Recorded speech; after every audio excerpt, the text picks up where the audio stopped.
All right. And we are live. Welcome, welcome, welcome. Welcome to my TV-DMV. Today is Thursday, September the 28th, 2023. And we are back again with our guest, Abdullah Bey, Shem Bey. Hey, everyone. Yes, How are yes. you, Abdullah? I'm doing well. I'm excited for today's presentation. Yes. Yeah. Yeah, Our it's gonna be addressing, it's gonna be good. The Articles of Confederation. How was yeah. your last 2 weeks been? Oh, good, good. Been good, good. Good, good, good. Lot of networking, Oh, connection, good. connecting. Yeah, I did a recording today. It'll be available within the next day or two. The recording of post-millennium reparations or post-millennium, the reparation of post-millennium, returning a people to their original condition before slavery. It's an audio recording, and I did that today, and it's 2 hours long, and I'll have that. Oh, I'll wow. send you the link. Okay, Yeah, you must share once it's yeah, I'm published. connected with different people like yourself who have platforms, and I'm Oh helping, my so I'm working with them goodness. to be on their You're platforms so to help great. strengthen their platforms. And so, yeah, we got an upcoming conference in May. That's why I told you about this conference in May of next year. Right. We'll have the date solidified within by this weekend. All right, the conference in May in Philadelphia. All right, the Moorish governance and Moorish nationality claim conference. All right, we're gonna have National six Conference. dignitaries there. Probably someone, I think a queen from Uganda will be there. People from the United Nations. Yes, it's gonna be big. It's gonna be big. You'll be one of the speakers. All right. Sister Bacol will be one of the speakers. Yeah, we have. Yeah, so it's gonna be big. Yes, big. Wonderful. So we got some planning coming up. So what do we have to look forward to this evening? All right, today's topic is addressing the misconception that Moors are the founders of the United States. Addressing the misconception that Moors are founders of the United States. I taught that misconception for 25 years to thousands of people. 25 years, most of my adult life, I taught that misconception. So we're going to provide, we can provide clarity with documentary evidence to show that Moors are not the founders of the United States.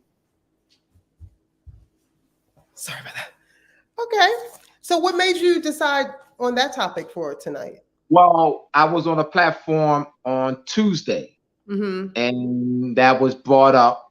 Somebody brought, a sister came in on the platform, on the Telegram platform, with brother Vicerious. Brother Vicerious, my contact of 20 years. He and I were born in the same city, Camden, New Jersey, and he relocated to Phoenix, Arizona, 13 years ago. He has a lot of connections there.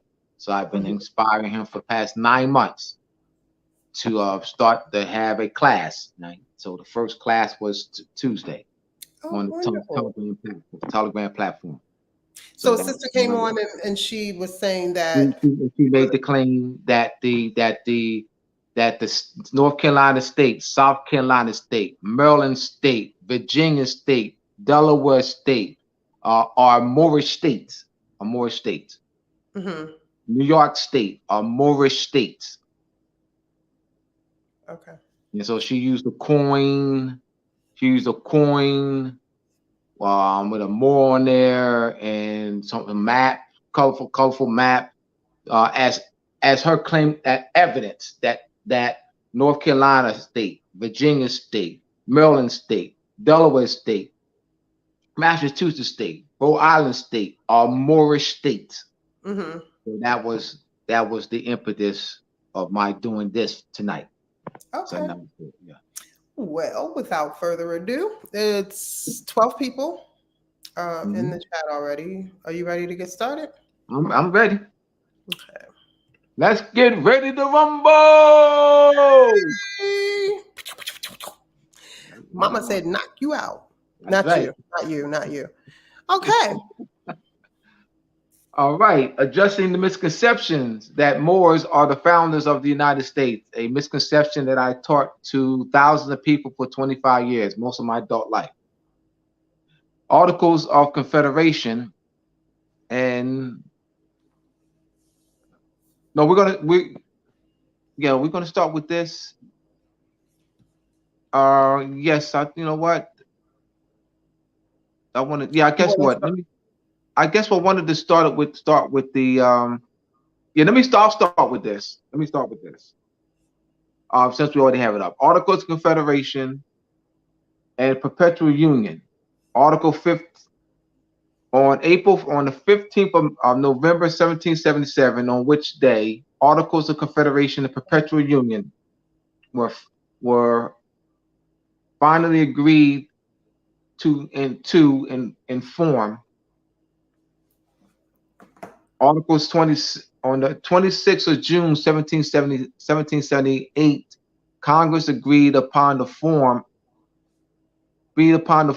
of a ratification of the Articles of Confederation, and directed a copy of the Articles and the ratification to be engrossed on parchment, which on the 9th of July 1778, having been examined and the blanks filled, was signed by the delegates of New Hampshire, Massachusetts Bay, Rhode Island, and Providence Plantation, Connecticut, New York, Pennsylvania, Virginia, South Carolina. Then I have that Delaware, and I have that in the other part, but I should put Delaware, Maryland. I didn't include Maryland here. Maryland is also included in here, as well as Delaware. I know which I think I had that in other areas.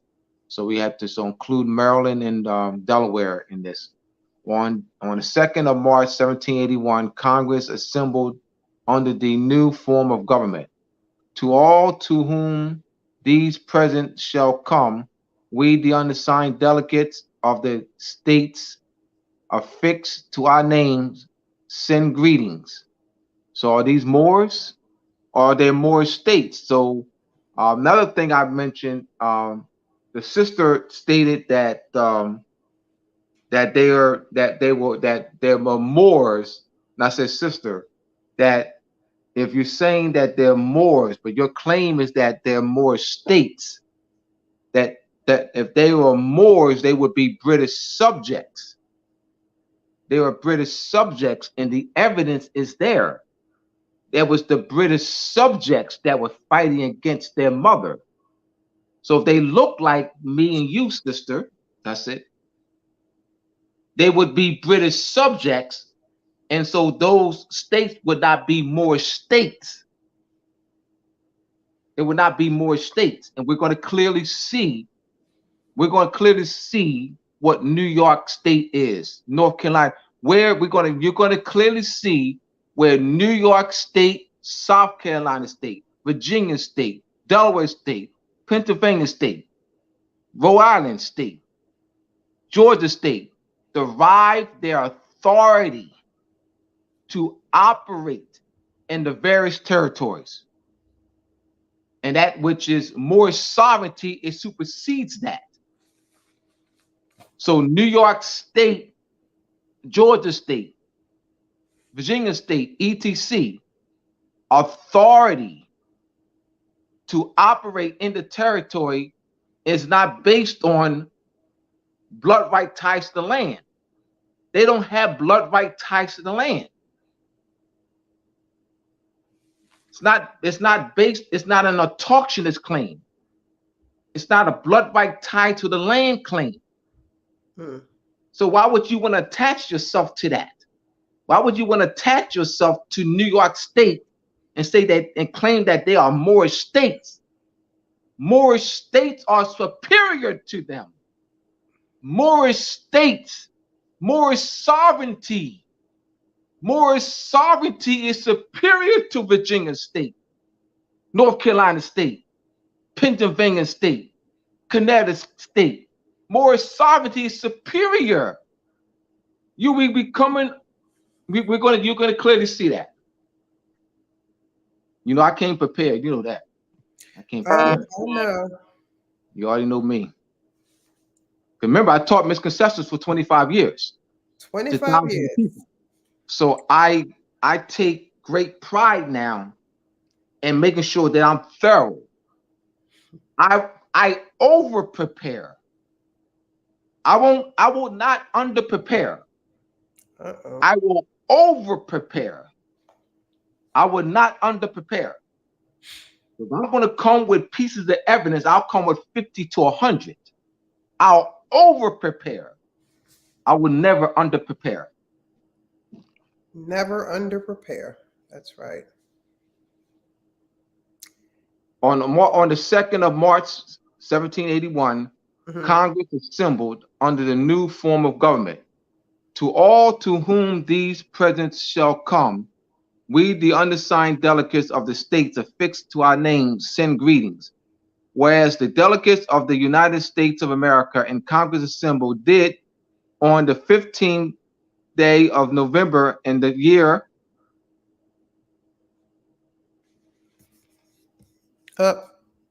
next page.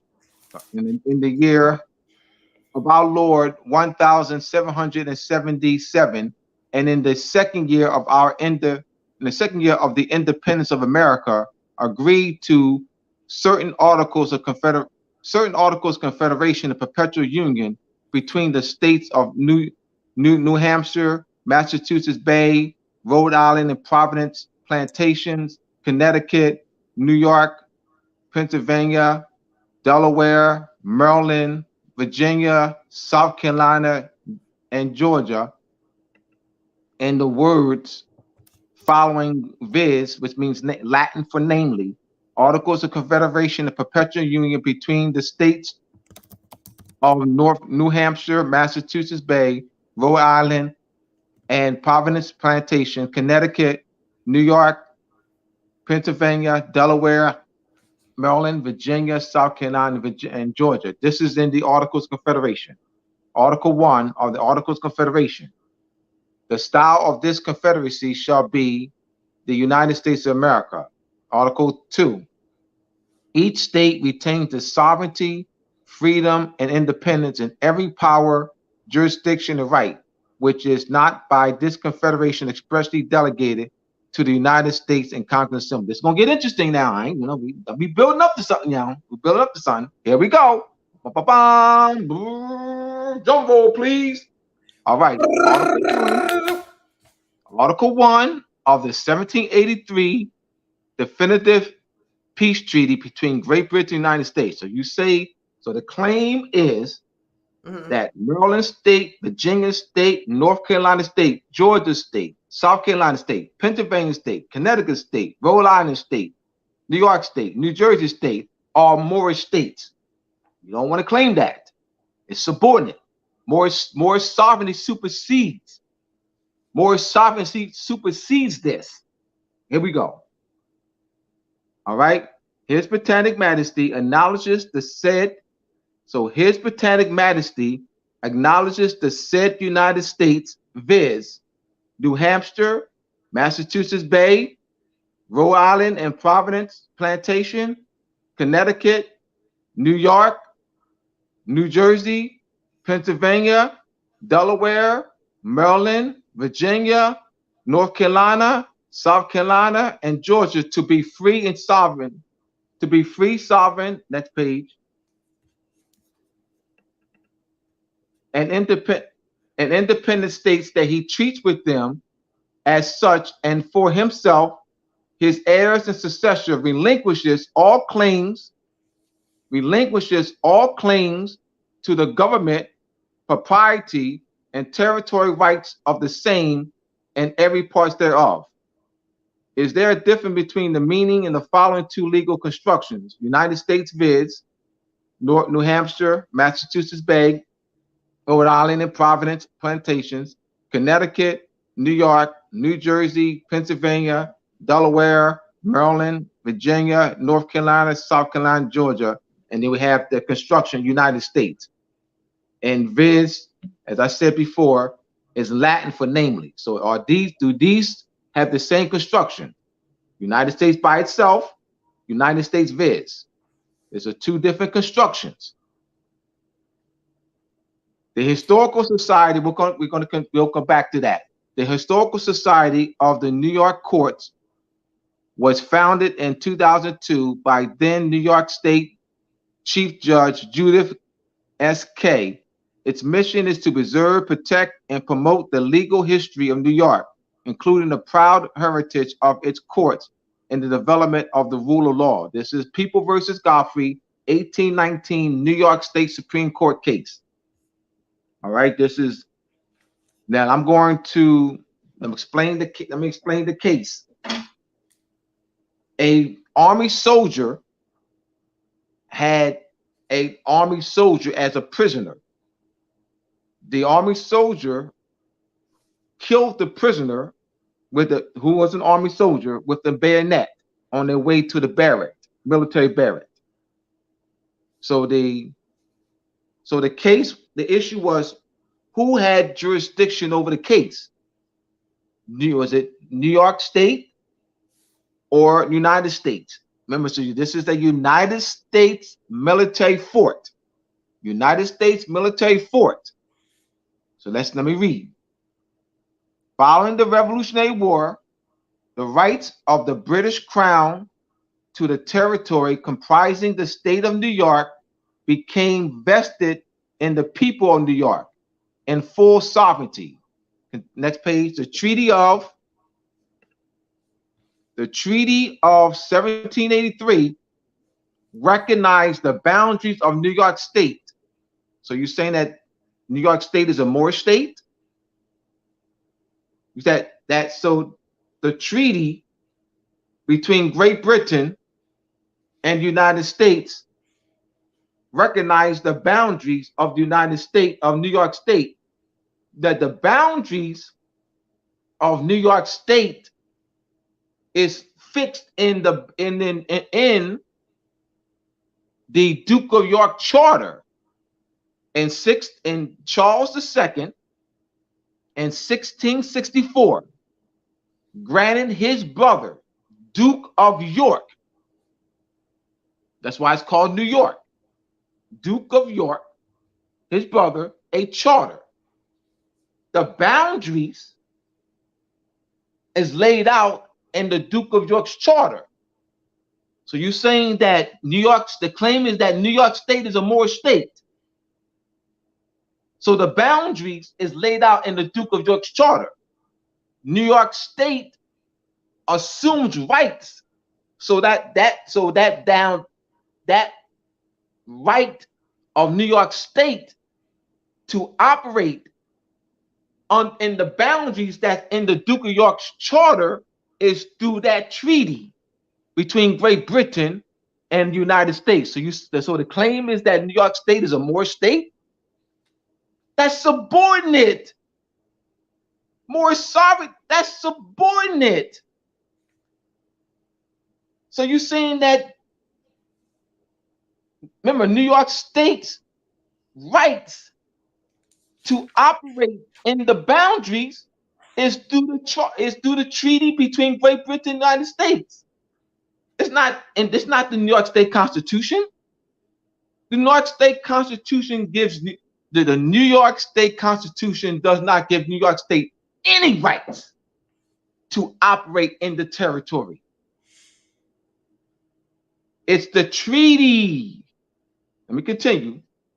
And the Articles of Confederation expressly reserve the sovereignty of each state. Oh, so you're saying that's a Moorish state. Articles of Confederation expressly reserved the sovereignty of each state. The fort itself was surrendered to the United States under the Treaty of 1794. That is the Treaty of Navigation and Admiralty, Navigation, and Commerce between Great Britain and the United States. That's the treaty between Admiralty, Navigation, and Commerce between Great Britain and the United States, 1794, also known as the Jay Treaty. John, named after John Jay, because John Jay negotiated the treaty. And since that time, it had been possessed and garrisoned by the United States. The Supreme Court held, here we go, the Supreme Court held that this is the New York State Supreme Court. The Supreme Court held that the fort was subject to the jurisdiction of the state, since the lands upon which it stood had not been ceded to the United States. Chief Justice Ambrose Spencer wrote the opinion of the court in which he stated that it was beyond all doubt that the United States acquired no territorial rights to any portion of the state under the treaties of 1783 and 1794. That's not Moorish sovereignty. This is conquest. That's British sovereignty exercised on our land. Who gave Great Britain treaty rights to occupy the land, says Afra Sumara. All right. No one did. It's this under conquest. No one did. No one. Let me explain. The question is, who gave Great Britain treaty rights on the land? It's under discovery, conquest. They're operating under conquest, what they call discovery. Inter Caetera Divina. Inter Caetera Divina, there's three of them. There's three Inter Caetera Divinas. 1441, you also have Dom Diversis. 1441, that's in the continent of Africa, all right, Portugal. Was granted Inter Caetera Divina, all right, by a pope of that time, 1441. There's a second one whose date that I can't recall. The third one is the Inter Caetera Divina, March 4th, 1493, Pope Alexander. All right. So Alexander the Sixth, which is gorgeous. That's the picture that they call Jesus. That's the real that picture is a picture of a real live man. That's not a made up picture. That man existed. That man that they called Jesus, that painting, that man actually existed. Michelangelo, for gorgeous, Pope Alexander VI, the Borgias house, he commissioned Michelangelo to draw a picture of his son. So I just wanted to put that information in there. So it's under, they're claiming terra nullius, land without people. So it's under conquest that they call discovery, not by treaty of the native people of the land. The Moors did not. There's no Moorish treaty. There are Moorish treaties with the European powers, yes, but there's no Moorish treaties with the European powers granting them. Ceding was called a cession. There's no Moorish treaties ceding land to England and Spain and France and Portugal. Those Moorish treaties are trade and protection treaties that dealt with the European issues of selling, issues of slavery, tribute payments. All right, but there's no cession treaties. I mean, cession treaties means a transfer of land. So there is none. This is on the conquest. So thank you for that, brother. And that's why I said I didn't mention conquest. Under conquest. So the question is, where did New York State, North Carolina State, Maryland State, Virginia State, Delaware State, Commonwealth of Virginia, Commonwealth of Pennsylvania, where did they derive authority? That's the question. Ask me that question. Where did they derive authority to operate in the land from that treaty with Great Britain? So remember, keep in mind the claim that the sister made. So I want y'all to stay in line with the claim. I gotta disprove that claim. So I never lose my sight of my claim. Don't lose sight of the claim now. Remember, the issue is the United States, are the Moors the founders of the United States? I want y'all to follow me. So let me go back. Are the Moors the founders of the United States? So the question once again, where do New York State, Virginia State, South Carolina State, Commonwealth of Virginia, Delaware State, Commonwealth of Pennsylvania, Rhode Island State, Massachusetts State derive their authority to operate in the territories? From the Treaty of Paris with Great Britain. And that's what that article, let's go back to Article 1. Let's go back up, Najma. Okay, so you said from the Treaty of what? The treaty between Great Britain and United States. The definitive peace treaty between Great Britain and United States. Let's go back to Article 1. So go back up 2 pages. All right. I'm sorry, go down. Here we go. Article 1. Let's go up. This Article 1 here. Article 1 of the 1783 definitive peace treaty between Great Britain and the United States. His Britannic Majesty. This is it. And this is where the New York State claims their rights to have territorial jurisdiction over the case. On what basis did New York State claim to have territorial jurisdiction over that case with People versus Godfrey, the 1819 case in the New York State Supreme Court? This right here, I'm reading it. This is where New York State claimed to have jurisdiction over the case, despite the fact that the incident happened on a United States military base. But where does the base lie?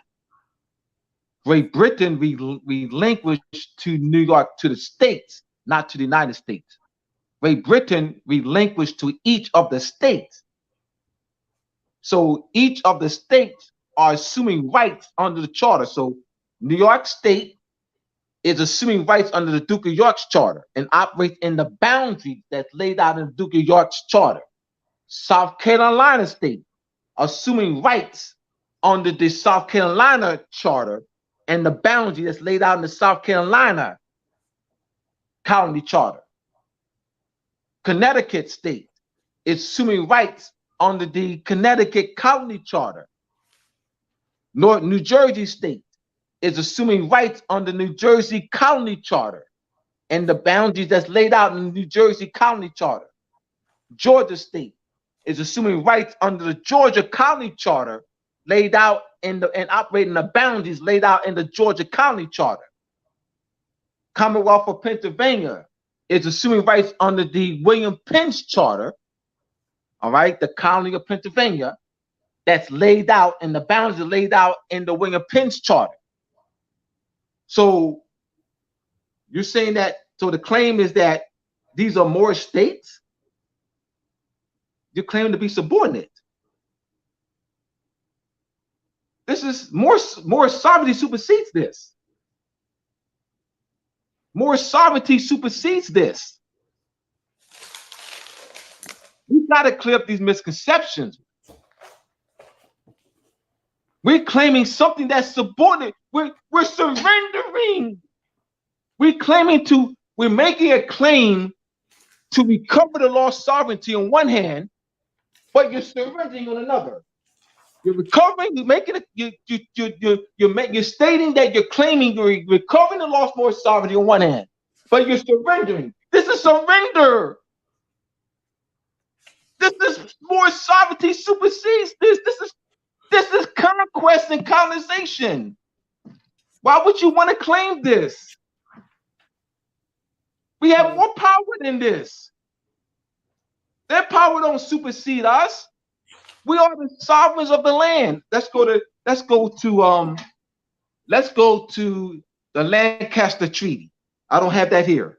The Lancaster Treaty between Great Britain and the Iroquois Confederation.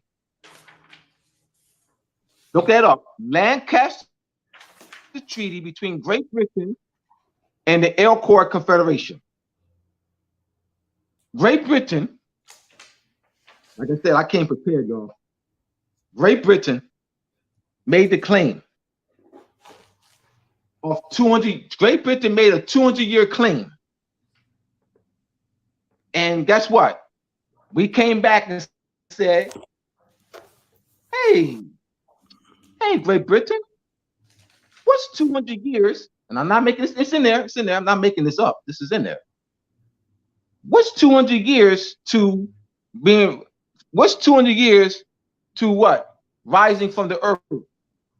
What's 200 years compared to rising from the earth? That's an autochthonous claim. Autochthonous means rising from the earth. So what's 200 years compared to rising from the earth? I just want y'all to follow me, y'all. But when you're making the claim that we're founders of the United States, you got to understand what the United States is obligated to. We have to study. United States. So let's continue. So before I go any further, Najrin, let's fill some questions. I don't want to go any further right now. Let me fill some questions. Let's fill some questions right now, because this is a lot. This is a lot. Okay. Someone said, and you know what? And truthfully, let me take that back. Let me take that back. It's not a lot. I take that back. I take that back. What makes it quote unquote a lot is the misconceptions that we have been taught by conscious Moors. I mean, Europeans have not taught this. Europeans have never taught that Moors are the founders of the United States. So I can't say Europeans. The Europeans have never taught that. I mean, Europeans have taught misconceptions and lies, yes. I'm being clear about what misconception. Europeans have never taught that Moors are founders of the United States. Europeans have never taught that 35 Moors was at the United States Constitutional Convention. Europeans have never taught that we, the people of the United States, that we, the people in the phrase of the United States, are the Moors. Europeans have never taught that. Conscious Moors have taught that. All right, let's fill some questions. And I was one of them. I'm gonna raise my hand. I'm gonna raise my hand. I was one of those conscious Moors. Let me raise my hand. I was one of those conscious Moors that taught those misconceptions that I just listed for 25 years to thousands of people. I was one of them. So I'm talking about myself too. Okay, someone said, is this a better claim because evidence exists that the what's a better claim? What's this? What's this? Let me finish it, and then maybe it'll make sense. Is this a better claim because evidence exists that the Negro Question Book 667, Memoirs from Ben Franklin, etc., of the appearance of those founders for their society? I don't understand. What is this a better claim? They still doesn't. This is a demonstrative pronoun. So give me. Okay, Pico Lag, can you elaborate, please? Yeah. Identify the demonstrative pronoun this. So this points to what is the better claim? Why, let me see, which is why they attack the legal name Nom de Guerre in Solution. Nom de Guerre, but I'm still not clear. Is that this is a different person. All right, so that's why I'm still not. That's why they attached the name, the Nom de Guerre. But what is that? All right. Someone else said if this. Can we ask questions? Is there questions for clarity? Is there? All right. That's bad. Let me back up. And are there questions about what I presented? Are there questions about what I presented? Let's start all over. Start all over. Are there questions about what I presented? Is there anything that you're not clear on what I presented over the past 20 minutes?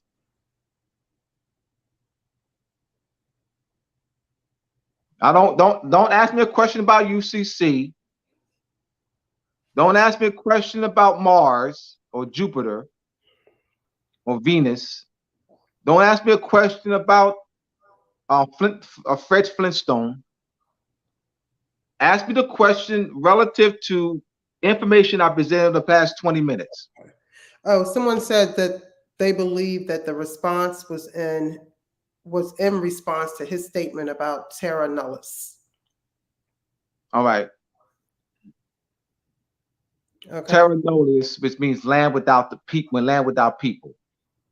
And on that, they're making the discovery claim. This is why we have to speak up and organize and speak up in government structure, in organized government structure. Someone said if it all initiated by the foreigners claiming title by conquest ab initio, what standing does all the dozen of treaties made by the people called Indian with the invading foreigners after the fact? Yeah, that doesn't give them claim, though. The treaties made by fiction. Indian is not a people. So Indians can't make Indians not a people. Indians are not people of the sovereign people of the land. You said the Indians what? It's not a people. That's a fiction in law. Indian is a fiction in law. An Indian is a British national, a subject of Great Britain. 1926, I made the claim, I'm going to prove it. I made a claim, my evidence is 1926 case in the International Court of Justice between Great Britain on behalf of the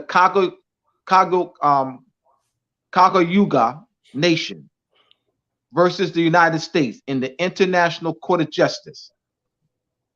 In that case, which is a stare decisis case in the International Court of Justice, an Indian is a British national, a subject to the jurisdiction of Great Britain.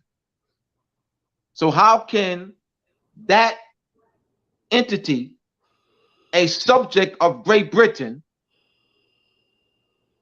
and in that case, I need to read that case, y'all. Read that case. Because they had no sovereignty. They had no sovereignty that was being exercised.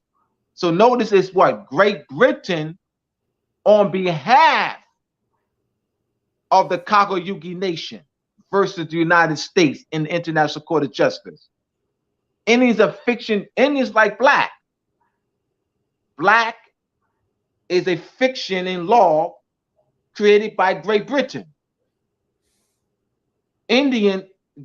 United States didn't create the fiction Indian. Great Britain did. United States didn't create the fiction black. Great Britain did. United States didn't create the fiction Negro. Spain did.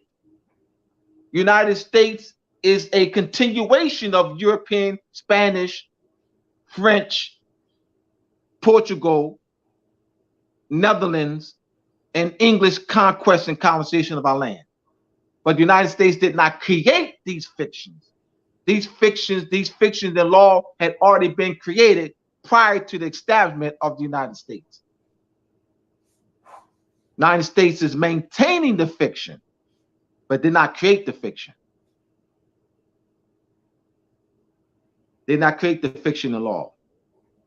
Great Britain, Spain, all right?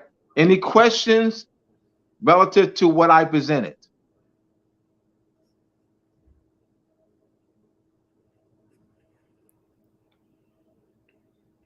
Do you understand the case, the People versus Godfrey case? Do you understand that the treaty between the 1783 treaty between Great Britain and the United States is where the 13 original states derived their authority to operate in the British zones that's laid out in those English colony charters is derived from that treaty, not from their state constitutions. New York State pointed to the treaty as having the what? Territorial jurisdiction over the case. New York State did not point to its New York State Constitution. New York State did not point to the Articles of Confederation. New York State did not point to the Declaration of Independence. So are we clear on Article 1 of the 1783 treaty between Great Britain and the United States?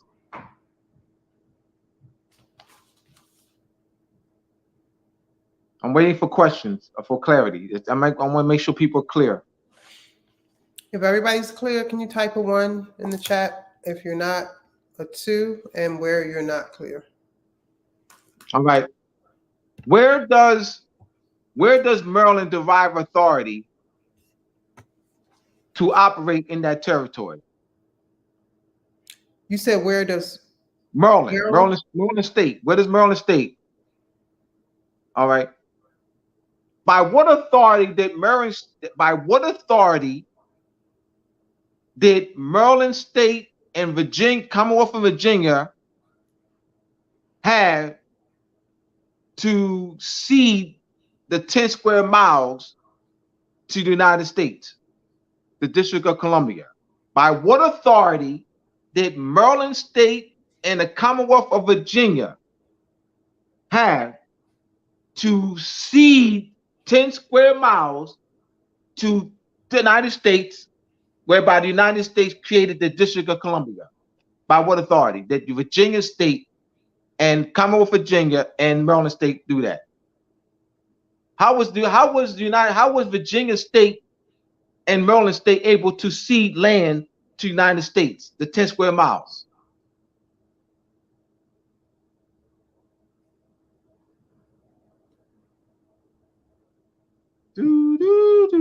Someone said 1783 Treaty of Paris. There you go. There you go. There you go. Oh. There you go.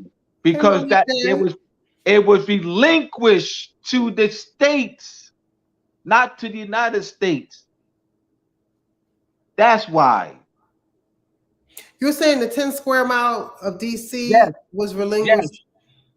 Yes. Maryland State and Commonwealth of Virginia ceded that to the United States. Mm-hmm. Meaning the United District of Columbia is 10 square miles. That 10 square miles is part of the boundaries of that 10 square miles is in the Virginia Colony Charter.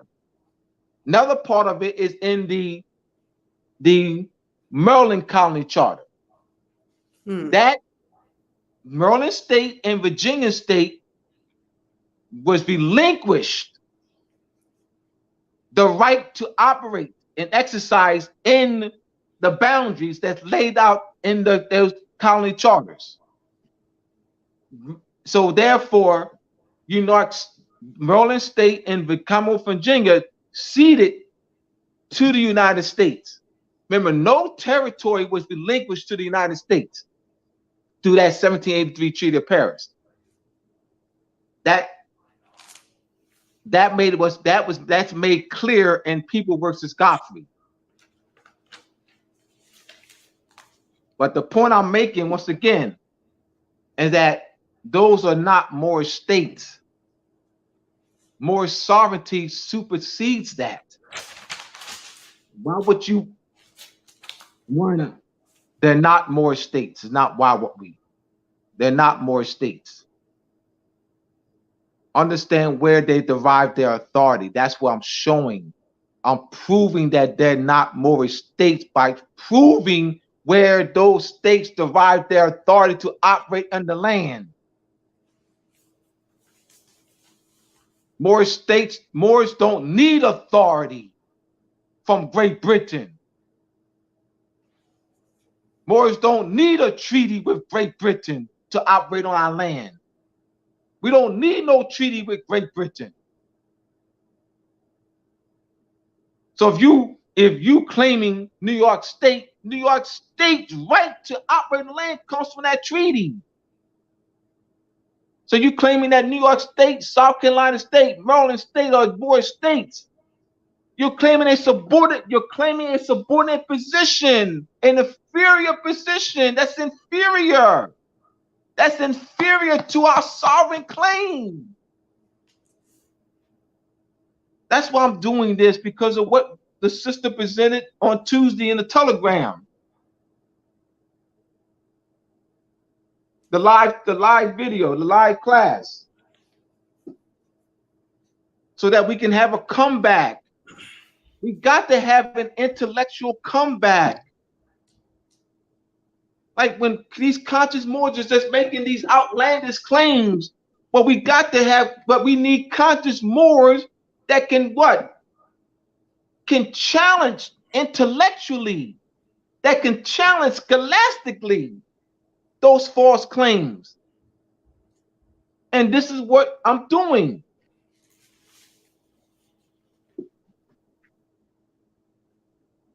All right, let's get I just want to make sure people are clear on this so we can continue. Yeah, someone said please talk about where the other states make their claim. All right, there we go. All right, even though that's off the topic, but since somebody asked it, I'll go there. All right. The other states don't have a claim for its land. The other states do not. The other 37 states, great question. The other 37 states would not relinquish land. No land. The only states that was relinquished land was the 13 original states. Where's your evidence, Abdullah? The 1783 Treaty of Paris. The other 37 states would never relinquish land. It was relinquished to the United States, the Louisiana Territory. It was the Louisiana Territory. That's the treaty between United States and France. There was no. That was the Louisiana. That's that whole landmass, that big law, that whole huge landmass. If you Google the Louisiana Territory, that was under France exercised territorial sovereignty under conquest. Under conquest, France exercised territorial sovereignty on our land under conquest and subjugation from 1654 to 1762. Great Britain defeated France in the 7-Year War from 1754 to 1763. Great Britain made a deal with Spain to have France cede the Louisiana Territory to Spain through the Treaty of Fontainebleau. So France ceded in 1762 through the Treaty of Fontainebleau the Louisiana Territory to Spain. Spain in 1801 retroceded it, the Louisiana Territory, to France. France in 1803 ceded it to the United States. Remember, France was in a war with Haiti. Let's tie all this in, y'all. France was in a war with Haiti. And I think the war ended in 1791.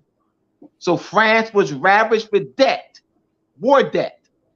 So France couldn't hold on to the territory. Because now because it's called war cost.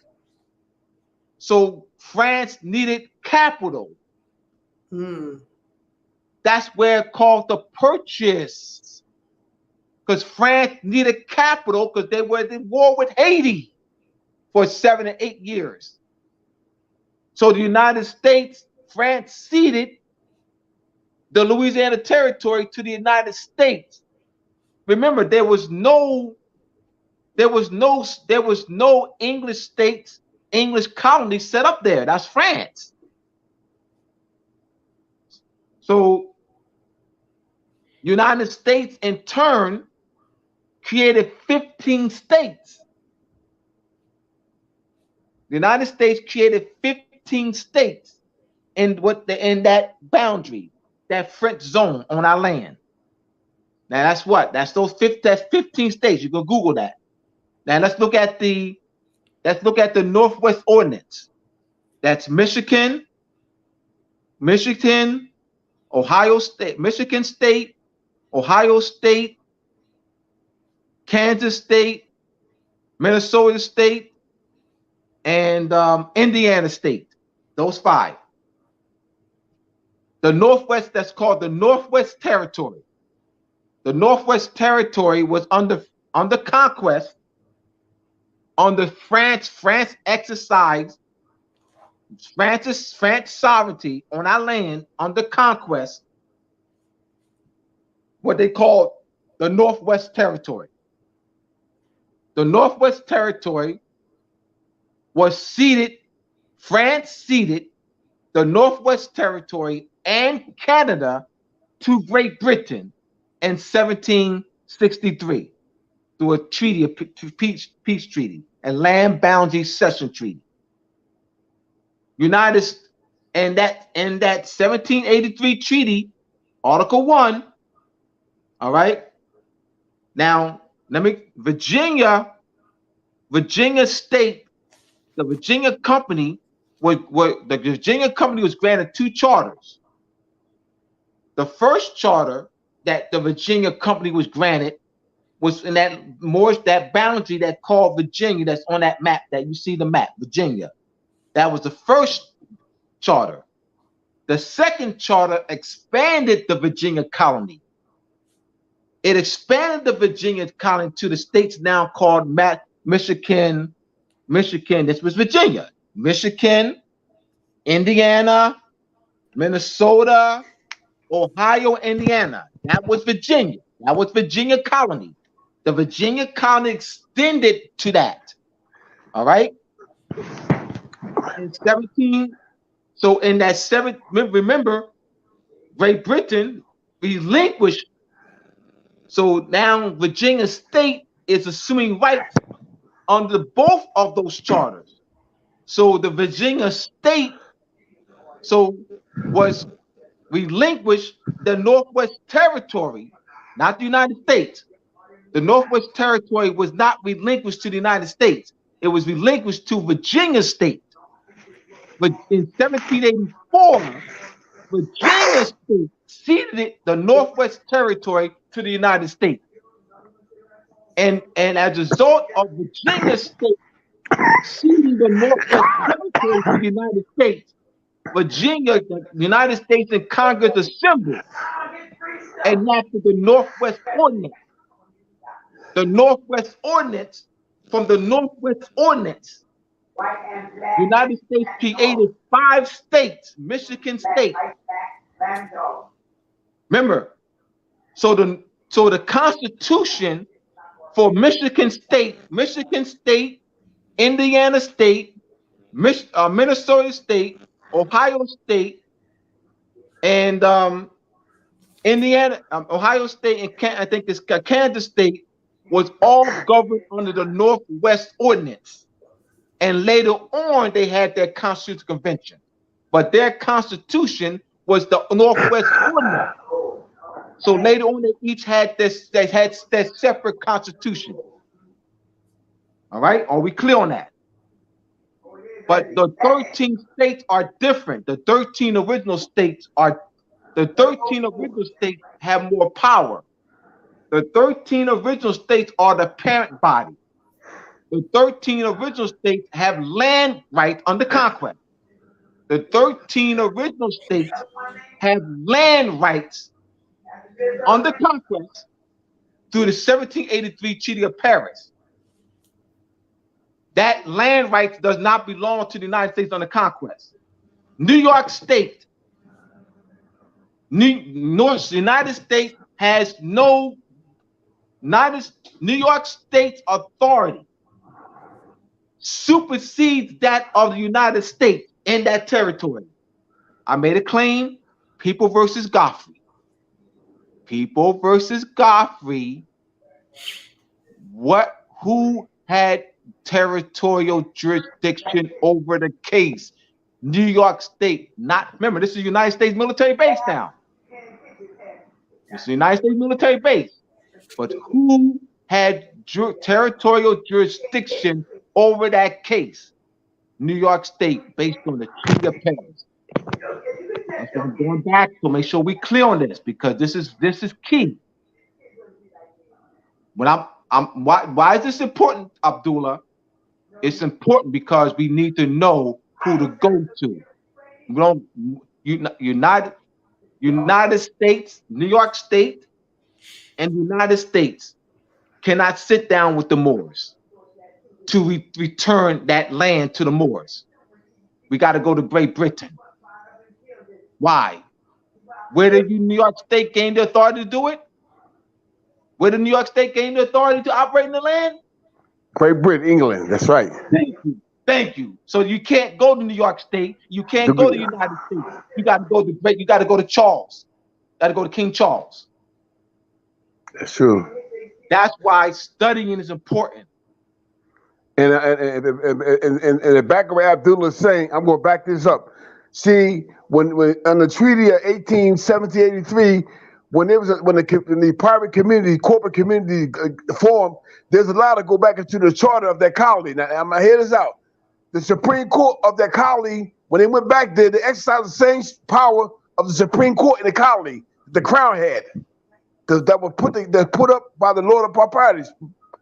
So the state of New York, Pennsylvania, Delaware, New Jersey, their Supreme Court is really the final say in their state. Why, Shem? Because when they was given the charter, they went back, they took over the legitimate Supreme Court that was done under the Lord of Proprietors.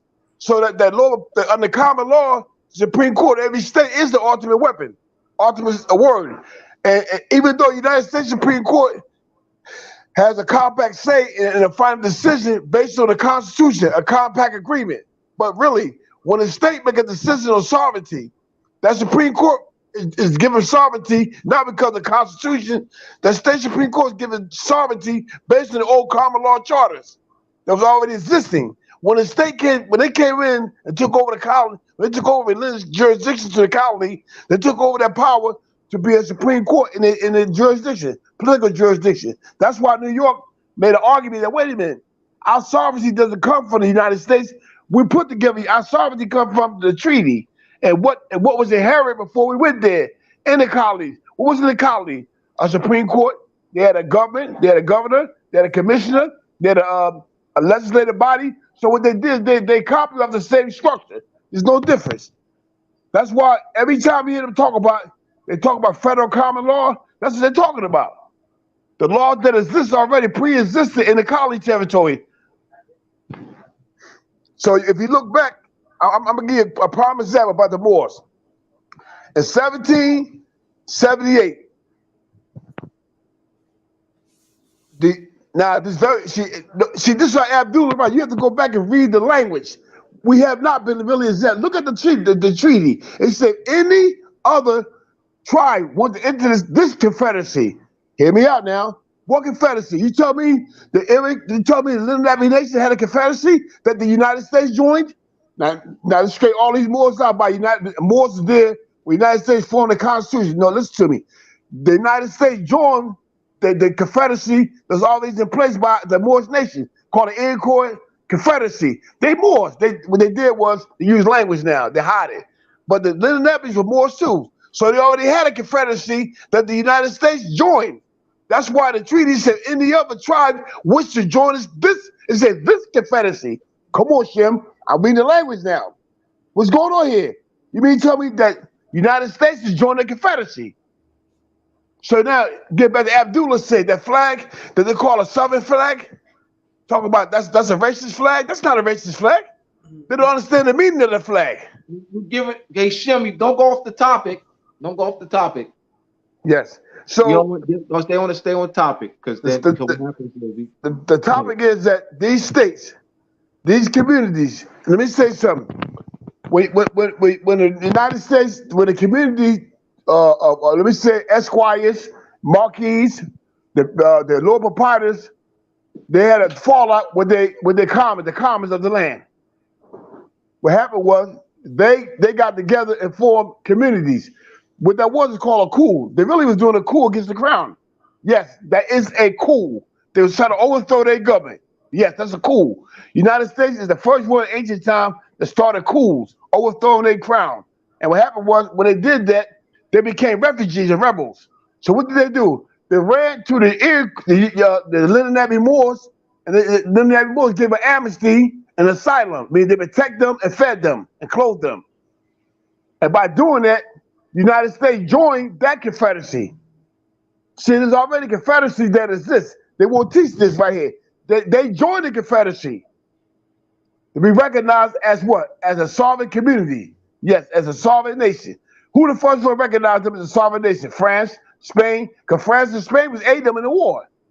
Yes, the France and Spain was aiding the United States in the war against Great Britain, to take down Great Britain. And what happened is, the Moors joined the war also. The Moors joined the war and allowed the United States to live on their land and allowed the United States to set the fort. The first District of Columbia was the port, the fort they had. That's the real United States capital. It was set up under the Confederacy of the Lenape Moors. So those sovereign states that formed under the Delaware Treaty, that the Lenape Moors sat down and delegated power, was New York, Jersey, Pennsylvania. These are the sovereigns. These are the same sovereign representatives that met the crown, a team of sovereign delegates, and they negotiated a treaty. The treaty was to surrender. All it was a peace treaty of a term for surrenders on both sides. And the deal was, I'll allow you to go back into the colony territory and form your own government, have your own elections. But watch it. Guess what didn't change? Taxes. See, the thing was, the Esquires was working this real good, so I'll work it back into your favor, your majesty, the king. I'll work it back into your favor. How I do it, but only by allowing them to have their own will to vote or who they want to represent them. But we the people are the Esquires. We the people of the United States. Somebody said, Shem, what are you talking about? Yes, they are. In every contract agreement that's written, at the end of the page, look at the signature parties of the agreement. At the end of the Constitution, say, the representative for so-and-so, Esquires. Why are the Esquires are in it? Sign that. Because that's who are we the people, the Esquires. They're the only ones to be that, because they're the only parties to that agreement, the agreement. They signed it, they created it. They negotiate. And that's why there's all inherent powers is in Congress. In the Congress, in the legislature. Why is all the inherent powers in the legislature? Because from that day on, the Esquires control the legislative body making the laws. And to this day, the United States House of Representatives, the Senate House is controlled by what? Esquires. You go somewhere, you have an Esquire. You go somewhere, you can have an Esquire. Okay, go ahead, Professor Abdullah. Thank you for that, brother. That was not that. I'm glad he added that to the presentation. It's wonderful. It's talking about the 1778 treaty. They called the Delaware Treaty, 1778, and in there that language is where we allowed the United States to pass through, pass through parts of the land because they were fighting Great Britain. That language is in the treaty. Shem is correct on that. Right, so we have to expand our knowledge base, and that's what we've been doing. Shem's been teaching that treaty to us for about 4.5 years. I've read it several times, so he's definitely clear, right on those points. So I'm gonna say another thing. See, with Moors, this is what we have to learn. Abdullah, thank you for that case, Abdullah, because I got that case you sent me, Abdullah, somewhere. I got it somewhere. I said, hey, I got this case. Hey, Abdullah, thank you, because that treaty tells you, that case, the United States Supreme Court case tells you that individual can depend on individual. Shem, it's not a United States Supreme Court case. It's a New York State Supreme Court case. No. I'm talking the other one you just sent me back here. Not People versus Godfrey. No, not Godfrey. I'm familiar with that. I thought the case that you just sent me about an individual enforcing a treaty. That's a very important case, because if a treaty does not stipulate, if a treaty they deal with individual rights, treaties are important. All right, all right. Yeah, yes. Mm-hmm. Now that's very important, because if a treaty does not delegate authority to no one but a council, that means that the council, under ancient law, ancient principles, the council is considered a judicial officer. He's the only one who can make a finding on that matter. That's why a council hears the case. So now let's go back to the Delaware Treaty. Now, if an individual board goes to court and say, hey, listen, I'd like to enforce the Delaware Treaty, where's your deputy at? Where's your sheriff at? You got to have your sheriff, because the Delaware Treaty said deputy. On the Moorish law, a deputy is a sheriff. Or it could be a sheikish, it could be a woman that's taking authority of a judicial officer for that tribe. So it could be a man or woman. But the thing about it is, we have to understand when we doing commerce and contract law, how we communicate with these people. Because if something happened, the contracts start forming the moment y'all communicate with each other.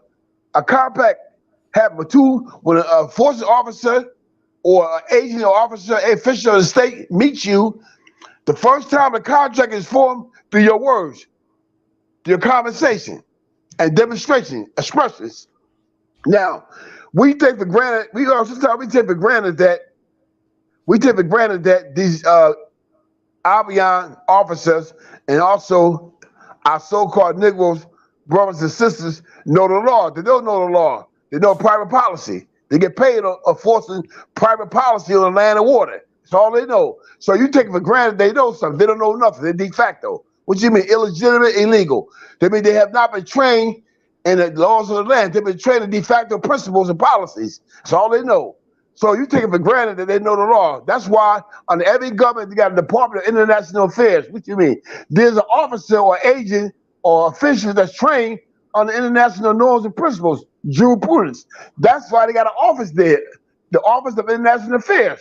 That's the office you're supposed to go to do all your business to. That's what Abdullah right. If you got a problem with the land, any state you go to, I'm saying, let's say if you got a problem with the state of Texas. Now, all we have to do now is really go to the United States Department of International Affairs, Shem, because Texas was not considered a territory owned by the Crown of Great Britain. It is a territory owned by the conquest Moors under the title Mexico. So what happened is, back up, Shem, back up. Let's provide clarity with that. Let's provide clarity. I'm gonna get there. Let me get the professor. But it's not Mexico, it's Spain. It's not Mexico. Oh, excuse me, Spain. Excuse me. You're right. It's Spain. Because Spain is the principal conquest of the land. Yes, that's true. Now, when Texas, they got power with Texas, you have to go to the Minister of Foreign Affairs of Texas. That's the council office of that now. It's changed. It's the Minister of Foreign Affairs, European Affairs for Spain. It's the minister there now. That's the council. You go to him now and say, we got a problem here. In the French zone, you have a state, you have a conquest subject that convey their land, sold their land to the United States. Now, there's no declaration of release of Spain over two governments, the hosting government and the receiving government. Spain is the receiving government, Morocco is the hosting government. So therefore, something wrong here. So when you're going to bring a claim before the court over the territory, that means the people really don't hold a right over the territory, because it's never seceded to the United States by Spain.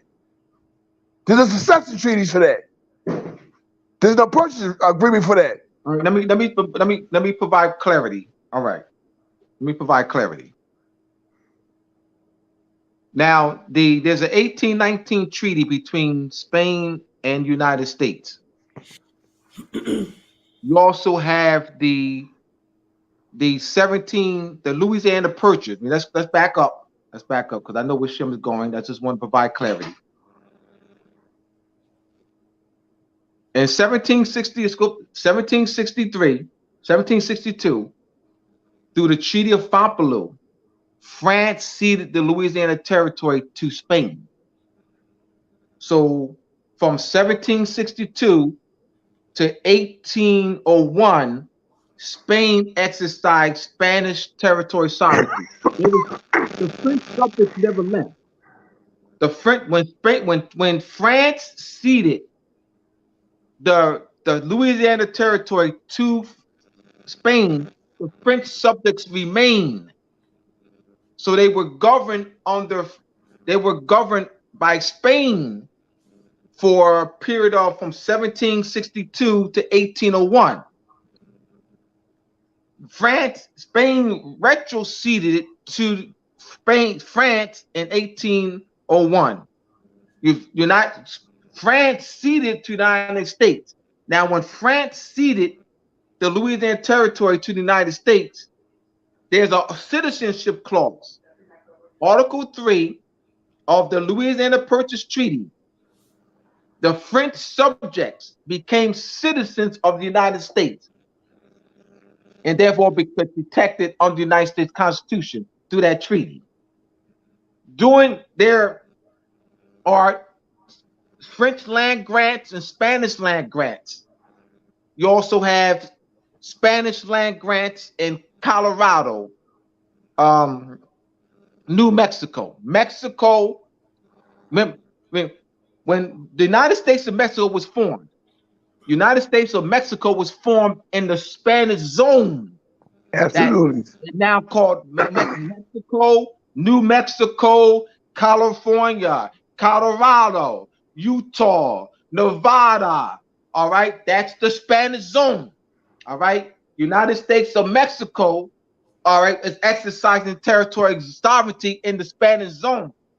When the United States defeated the United States of Mexico in 1854, the United States of Mexico ceded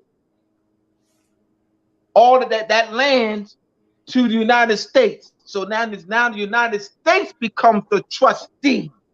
Through that treaty, the Guadalupe Treaty, United States takes over from the United States of Mexico the obligations under international law to oversee the Spanish land grant.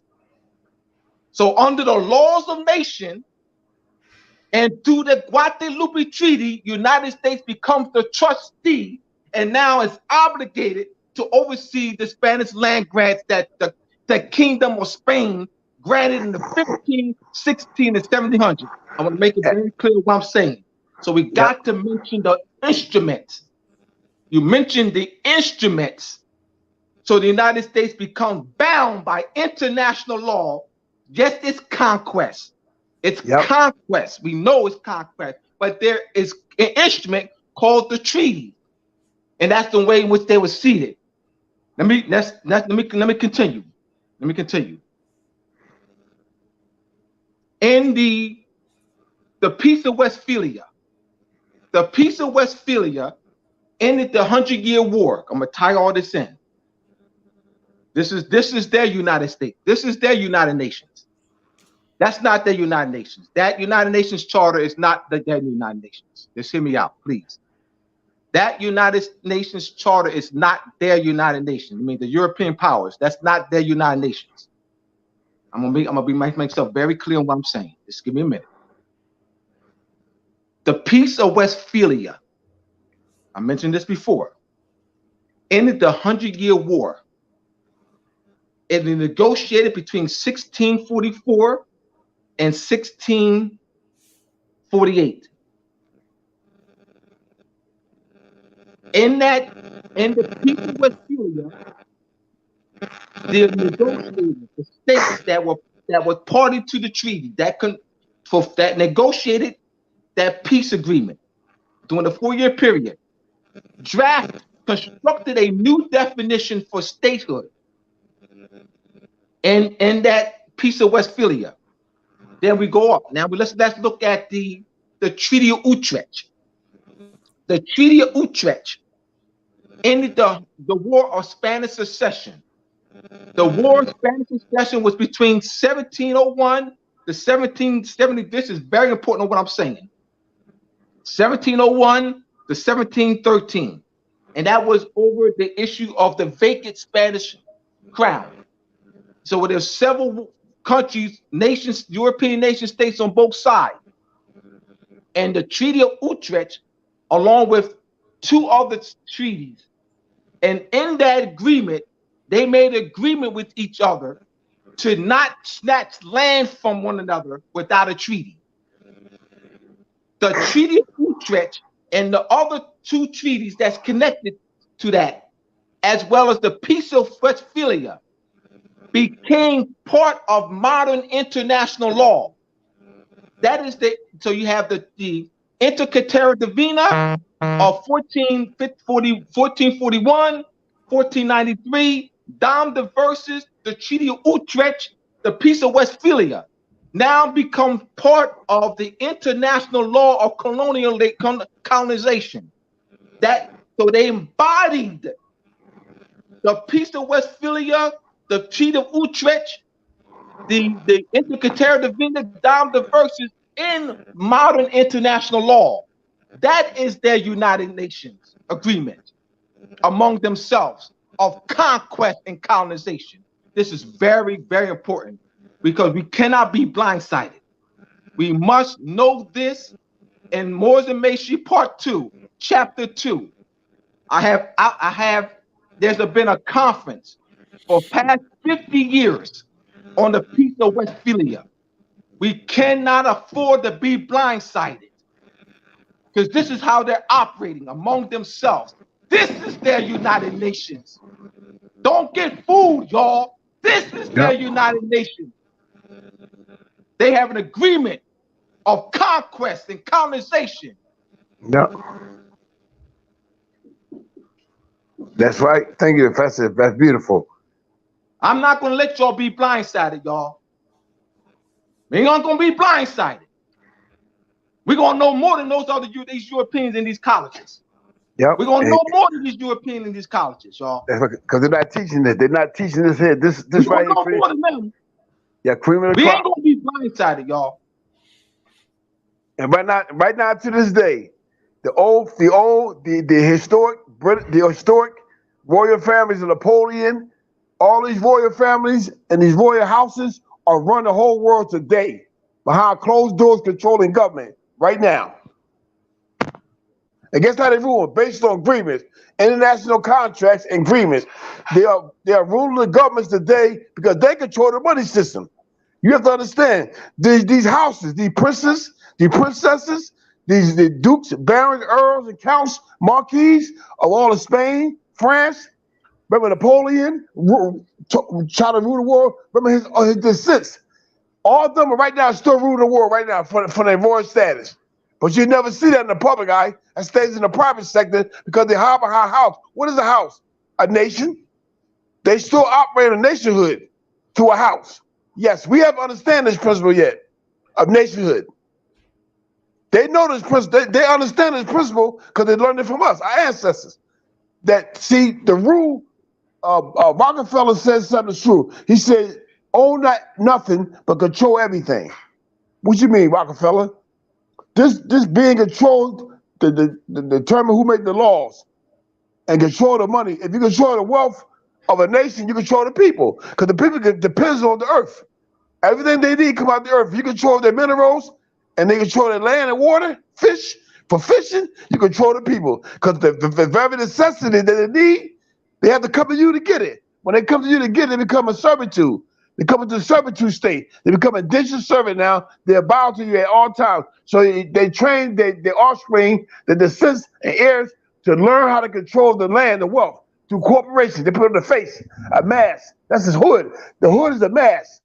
They put it on and drive a horse. What do you mean? They ride a horse. What do they ride? They ride the people. They ride nation people from one destination, longitude to another longitude, controlling the wealth of the nation through corporations, and then control the government because the government, the people form the government. Who cares? But they need the wealth. They need the minerals. They have the necessities of life. They got to build houses. They need all the energy. So what they do, control all these things, control the money, how the money is dispersed, and you control the people. They don't care who make the laws because they control the people. All they do is, if you control the people, then the people are the guns. The legislator is the gun. And guess what? The bullets are what the legislator passed, acts, the rules, the policy, regulations. Who fires the gun? The enforcement officers, the agents that the government delegate authority to. They come out and fire the gun. So this is a very well kept secret how they run the government to this day, right now, all over the world. You ever notice something? All these people in these Arab countries, you notice something, right? They're all coming from a royal pedigree house. It goes all the way back to 16, 15, 1300s. That's why they never use power. Because you look at that, he a Muslim, he a Christian, he a religious. No. It's all about a house controlling the whole world.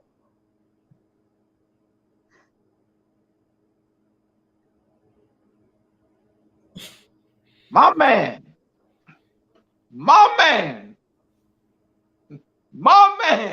If you think I'm lying, I sent Abdullah a document that Napoleon signed with all the nations. Hear me out. All the European nations came to Napoleon and signed an agreement with Napoleon. Why? Why did they sign an agreement with Napoleon? Because he's the emperor, not the sultan. At that time, Napoleon threatened the world as an emperor. He conquered all the European nations, and Napoleon went about conquering all the nations of the world, but he fell. When he fell, what happened? European families, they had all the gold, they had all the minerals, and all these fallen nations. This happened. When Napoleon went to nation they conquered, the European families' houses were inside that nation and took the wealth. When it took the wealth, when Napoleon fell, they already had a stronghold in people's nation to control the minerals. So what they did was they portrayed these nations to what? Methodology, called religious, a faith, or I'm Christian, I'm this, I'm Muslim, and they took on these faces, that mask, and control the whole world today. These families control the whole world today through that right now. How this part that they part of royal houses that come off of the European families to control the war. That's all it comes. And then they claim, listen to this, and then they would claim to be Moorish descent. When you ask them where they come from, they say, I come from the ancient land of Babylon, Persia. That's Moorish descent. So they're claiming your Moorish heritage, and you're not claiming nothing.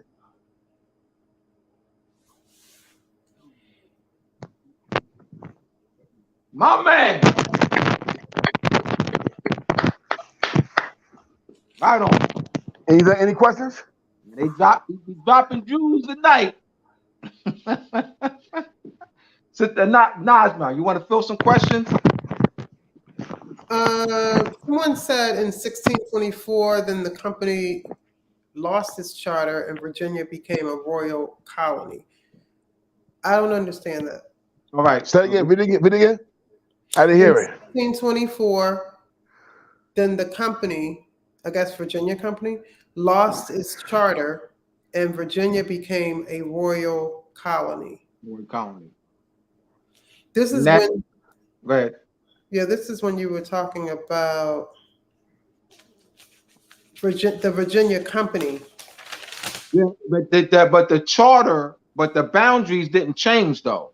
The boundaries. That's remember, we stay focused on the boundaries that's in the Virginia Company charter was just transferred. So they didn't create a new boundary. So my point I was making with that is that Virginia State, the Virginia State was able to what? It was relinquished to that landmass that include what they known as Virginia, Ohio State, Michigan State, Minnesota State, Indiana State, was Kansas State was relinquished to Virginia State. That's the Northwest Territory. So the Northwest Territory was not relinquished to the United States. The Great Britain did not relinquish the Northwest Territory to the United States. It was relinquished to Virginia State. Virginia State, look this up. Virginia State is called the Virginia Cession. Virginia Cession. Virginia ceded by virtue of the 1783 Treaty of Paris between Great Britain and the United States, 1783, the Northwest Territory to the United States. The United States, in turn, the United States and Congress assembled, in turn, enacted the Northwest Ordinance. And in July 1787, the Northwest Ordinance was enacted in 1785 by United States and Congress assembled. In July 1787, the United States and Congress assembled created 5 states in the Northwest Territory. But keep in mind, Virginia State ceded that. So Virginia State still has the right. The Virginia State has the right, because they can have that be retroceded. That's right, because they're British colonies. They go back to the treaty, just like New York State did. New York State claimed to have the territorial jurisdiction over that case, even though it happened in the United States military base. And they pointed to the Treaty of Paris, 1783, as well as the 1794 treaty, the J Treaty.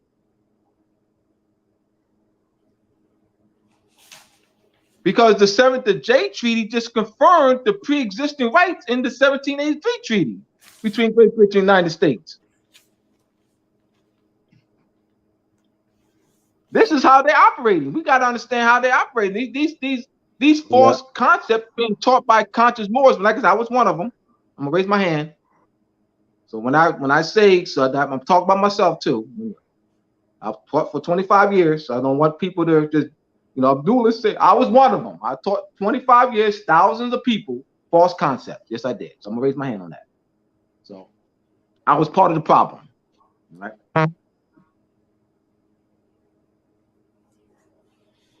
Yeah, I ain't no part of the problem anymore now.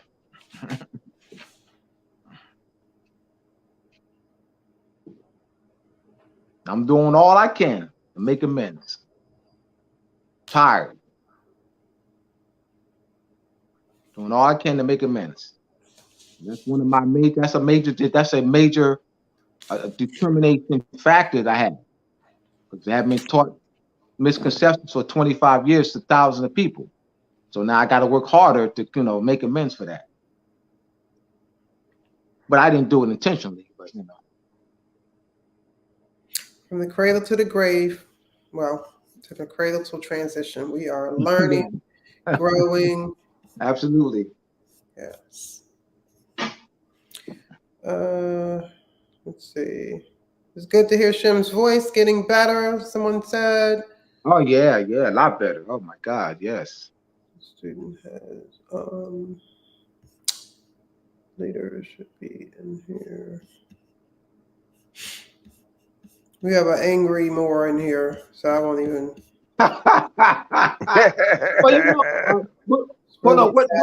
It's really sad because it's just look.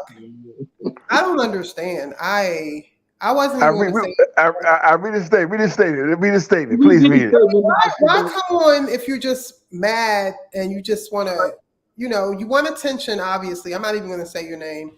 Don't say your name. Just read the statement, Naj, because we want to see what claims that. I don't even want to read. I'll tell you when the show is over. Like whoever this is, he's he's angry. He didn't get enough breast milk from his mom.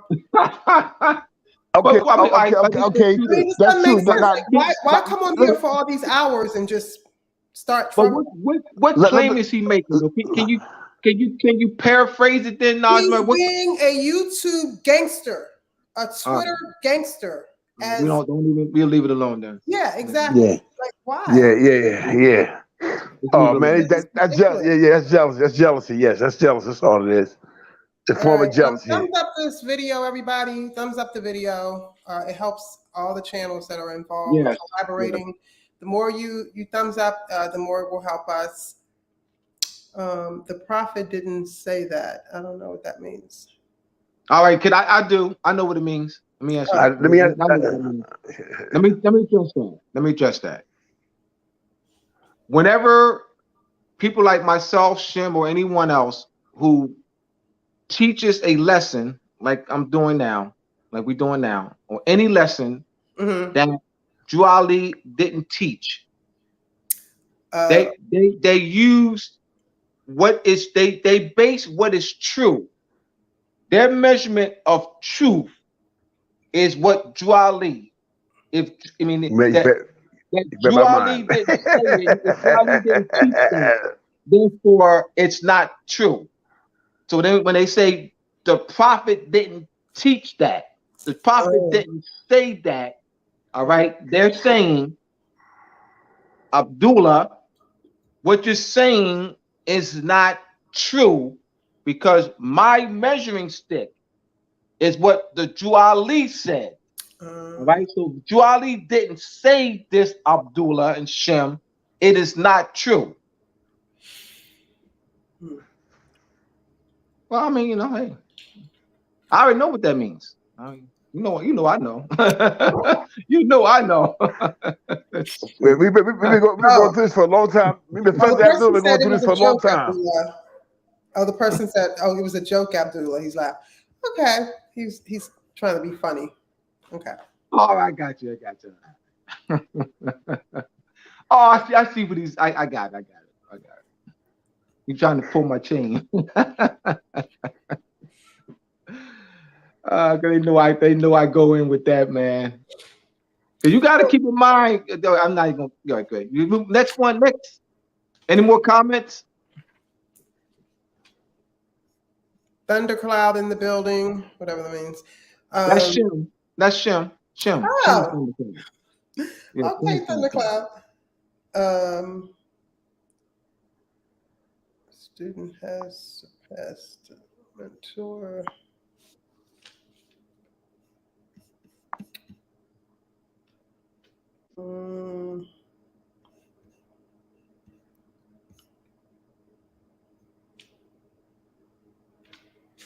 You're just giving Shem thumbs up. I'm saying that.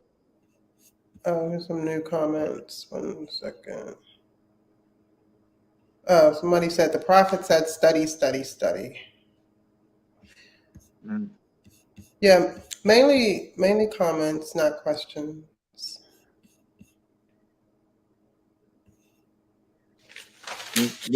All right, no question. So I have a question. So when the charter, how come Virginia was given 2 charters? Oh, you talking about Virginia company? Right. Why were they granted 2 charters? Well, you got to keep in mind that Virginia, as a result of that second charter, became the largest colony, and because of tobacco, remember, there's a huge tobacco industry in Virginia, huge tobacco industry. So that wants to expand. So you got investors. Always looking in terms, because that's a business venture. These colonies. So that produced a huge amount of tobacco. So they're expanding their business venture. Okay. Mm-hmm.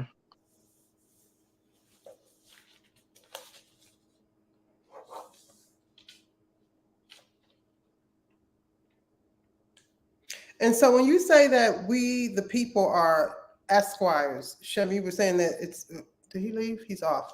The esquires, because present day lawyers bear the title esquire at the end. Yeah, that's all right. That's the title esquire is a English. That's an English title, right? You have what's called, which is actually granted. It's not you have your nobility, and you have the titles that's a rank. Esquire is a rank. You have sir, esquire, knight, boy. Boy is also part of that. The low rank. Boy, B-O-Y. Yeah, B-O-Y. Yeah, boy. B-O-Y. You look it up. B-O-Y is part of that. Wait, you said it's a title? No, it's a boys are it's a low rank, like knight that's granted. You have what's called titles of nobility that's inherited, and you have those titles that are granted, like a knight, a gentleman, a sir, an esquire. And so that belongs to that's tied to the British crown, the esquire. Oh my goodness. Yes. But that's what Shem is making. To say that boy is like a title, because you know it's a big deal going on right now because Joe Biden called LL Cool J a boy the other day. Yes. I'm gonna present that. You got Page, boy. Yes. Any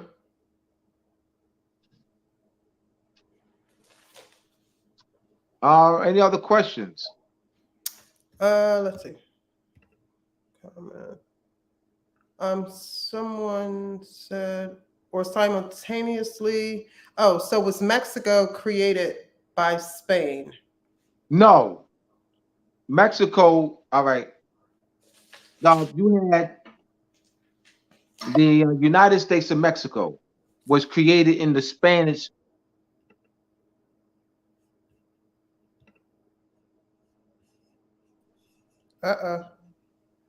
Shem, you popped on and Abdullah popped off. Yeah, I know what's going on with this thing here. We'll wait for him to come back. So Shem, we were just he was just going over these different titles of nobility, and he was saying that Abdullah was saying that boy, B-O-Y, yes, title. Yes, that's true. Today the same way. A boy is the same as a title, it's an attribute given to a certain maturity of a flesh and blood man and woman, a boy of a man when he's in an immature stage as a title. It's an attribute given to a young man before he reaches maturity, purity. So gentleman knight. Okay, he's back on. The question, both of you, was so was Mexico created by Spain? It's formed to form a conquest by the Moors being placed on the conquest, their language being taken from them. They survived in a political conquest status under subjugation. By being in subjugation, they took on an attribute title of Mexican, because their language was stripped from them. They didn't know who they was. They didn't know their customs. So therefore, they came with the Spanish conquest surname, Mexicans. That's Spanish-speaking Moors. That's all it is. Same thing, no different. They're all Moors. It's under conquest, subjugation. So you have these Moors who rebelled against the Spanish crown, and they in turn created the United States of Mexico in the Spanish zone. Absolutely. So the United States of Mexico became obligated to oversee the affairs or protect the interests, the personal rights of those Spanish land grants and Spanish letters of patent that was the Spanish crown granted, and that Spanish crown granted in the Spanish zone that the United States of Mexico, it was operated in.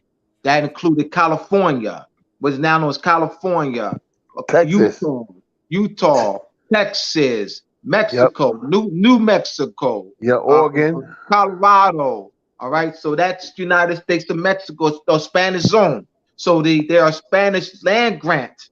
The Spanish crown granted Spanish land grant, and all that. Remember, that was the Spanish zone. That whole area is that all Spanish zone. So in the United States now, we do that Treaty of Guadalupe Treaty. The United States takes over the trusteeship of the United States of Mexico. So the United States created Land Grant Commission. So there's you have the United States Spanish Land Grant Commission that oversees the protection of the Spanish land grant and those Spanish land grant cases. So the United States is obligated under international law because these are personal rights. But it's still under conquest, though. So I'm showing that United States is a continuation of Spanish, French, and English conquest, because United States is overseeing and protecting the personal right interests of those Spanish land grants, English letters of patent, English land grants. It's still conquest, because those Spanish land grants, English land grants, English letters of patent, French land grants are instituted, was done through conquest and subjugation of our land. They're in New Orleans. French law, the French civil law, is applied in United States courts in New Orleans. In those New Orleans state courts, they apply French civil law. Why, Abdullah? Because the French granted quite a few French land grants and letters of patent. So under French law, so those French letters of patent and French land grants were instituted and granted under French law. So the United States maintained French law in Louisiana, in New Orleans. We got to know these Moors. We got to know this stuff. United States is not a country. United States is not a nation. United States is a continuation of Spanish, English, French conquest and subjugation. You must know what the United States is. This is why when the Empress went to the United States Supreme Court, the Empress, when they're arguing about a grant or a letter, a patent, what she had, but the problem is that the Empress was claiming subject status of France, but she said she the Empress of the Wichita Nation Empire. How can you be the Empress of an empire going to a de facto colony territory and asking them to give you back on a letter? No, you have to go to the principal, was the sovereign of that conquest political jurisdiction territory, which was Spain and France. If she had went to Spain and France based on the treaty, which should be a pre-treaty that was signed with the Moors back in the 1600s and the 1700s and the 1500s, under that treaty that was signed by the Moors, and she making a claim of not just land, she got to make a territorial claim over land through a treaty. She went to the United States Supreme Court to enforce a grant. Well, she's an emperor. This is how it goes. It's like saying that the emperor.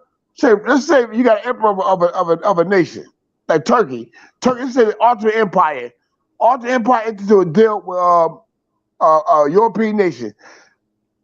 The emperor of an empire going to a European state commonwealth trying to get his power back. That don't make any sense. What happened is, if that sovereignty don't exist anymore, and somebody claiming to resurrect and awaken that sovereignty, they have to go before the principal conquest subjugation state, which is a European state. You have to go to them first, because you claim sovereignty as an emperor, empress or queen. You can't go for the United States about a piece of land, because the United States does not have delegation of authority to override. You, first of all, if you argued about a letter, you have to go to the principal sovereign, France or Spain, both of them. Sit down with them, have the United States Consul comes to the table, and they make a decision. Say, well, this is called private placement right here. By the way, in the private side, they'll win a case, and we have the United States come back. Congress legislate into law, an act or a bill to enforce that decision by the council. That's how it goes. Shem, brother, I'm telling you, let me say this, man. Brother, we needed you in the worst way, brother. I'm not Shem. You were the only one, brother. The only one that had the proper concepts, brother. Shem, I want to tip my fez to you, brother. I want to thank you, bro. You were the only one, bro. And Shem is right. The Empress Ghostin, she made her claim on Spanish land grants.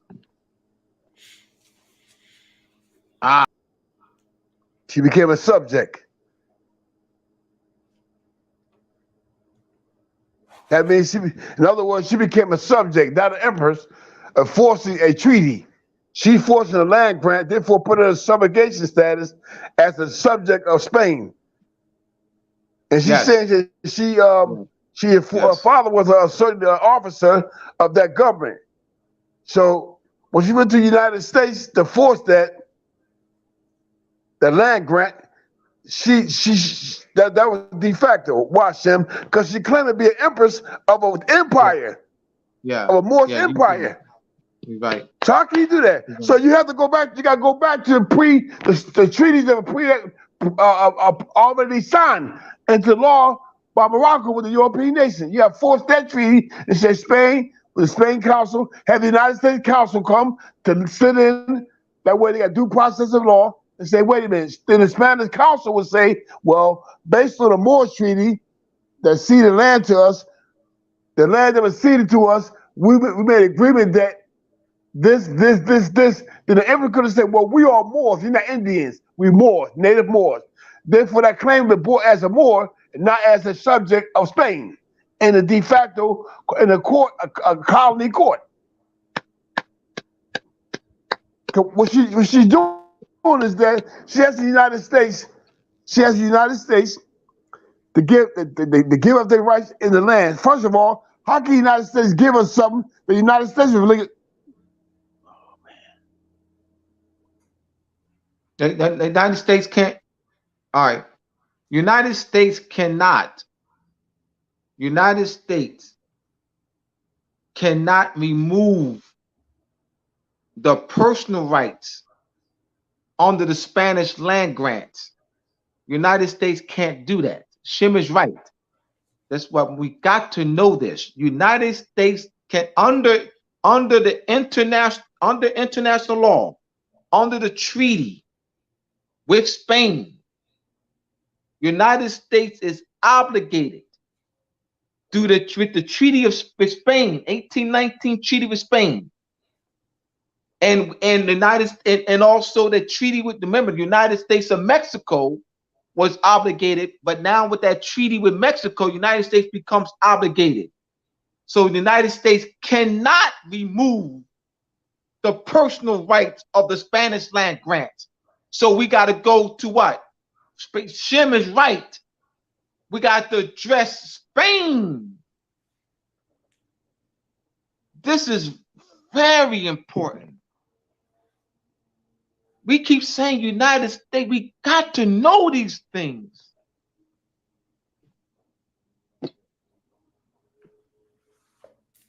This is, man, when Shem first started teaching this, I didn't get it at first. I didn't get it like that, y'all. Please, I didn't get it like that. So I want y'all to, I did not get it like that. Did not. This through focus, through studying, the analyzing, reading and analyzing, reading treaty cases, treaties, analyzing. Listen to Shem, hearing questions, going to class at the class. Listen. I said, oh, I got it. So I'm doing my best to articulate in a clear manner, to help work with Shem to help bring our people along and raise them to a higher level. Someone said, right, but in those boundaries they speak of was only within the 34th to 41st parallel and the 38th by 45th by King James. All right. You got other, all right. That's the English crown. You got the Spanish crown. You got the French crown. That's the English crown. The boundaries are in the charters. the boundaries are in South Carolina Charter, North Carolina Charter. And all right, then you have the French zone, the Louisiana Territory, the French zone. You have the Spanish zone. Let's be clear now, because we said right, but Spanish zone, Spanish colonies, Spanish conquest, French colonies, French conquest, Dutch conquest, Dutch colonies. That Great Britain did not negotiate a treaty with the Dutch. Great Britain overtook the Dutch. Yeah, that's right. There's no land cession boundary treaty that Great Britain has with the Dutch. Great Britain absorbed the Dutch into her bosom. Great Britain absorbed the Dutch within her bosom. All right, within her jurisdiction. There was no transfer through treaty with the Dutch. All right. So New York, that was under Dutch colonization.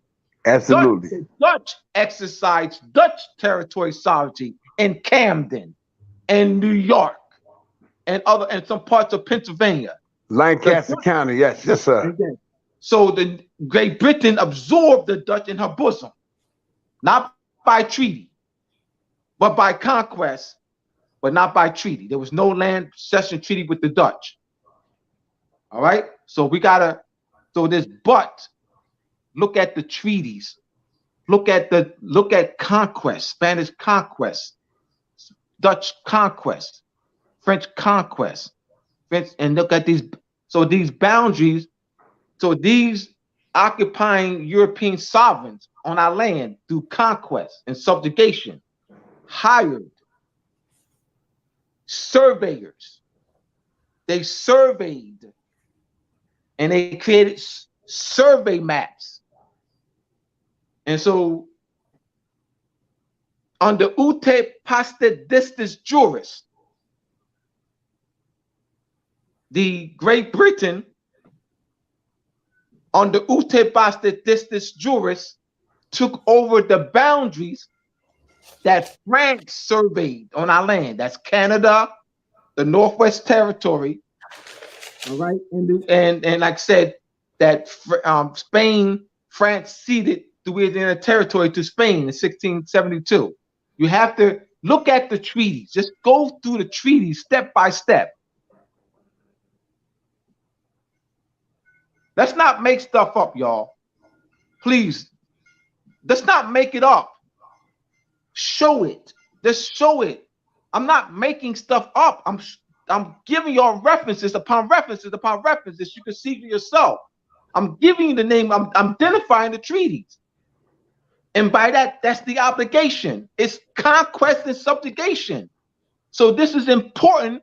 Shem laid it out so well when he talked about Empress ghosting. That's a great example.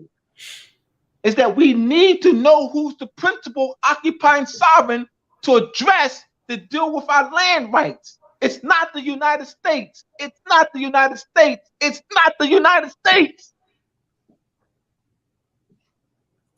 Shem is right.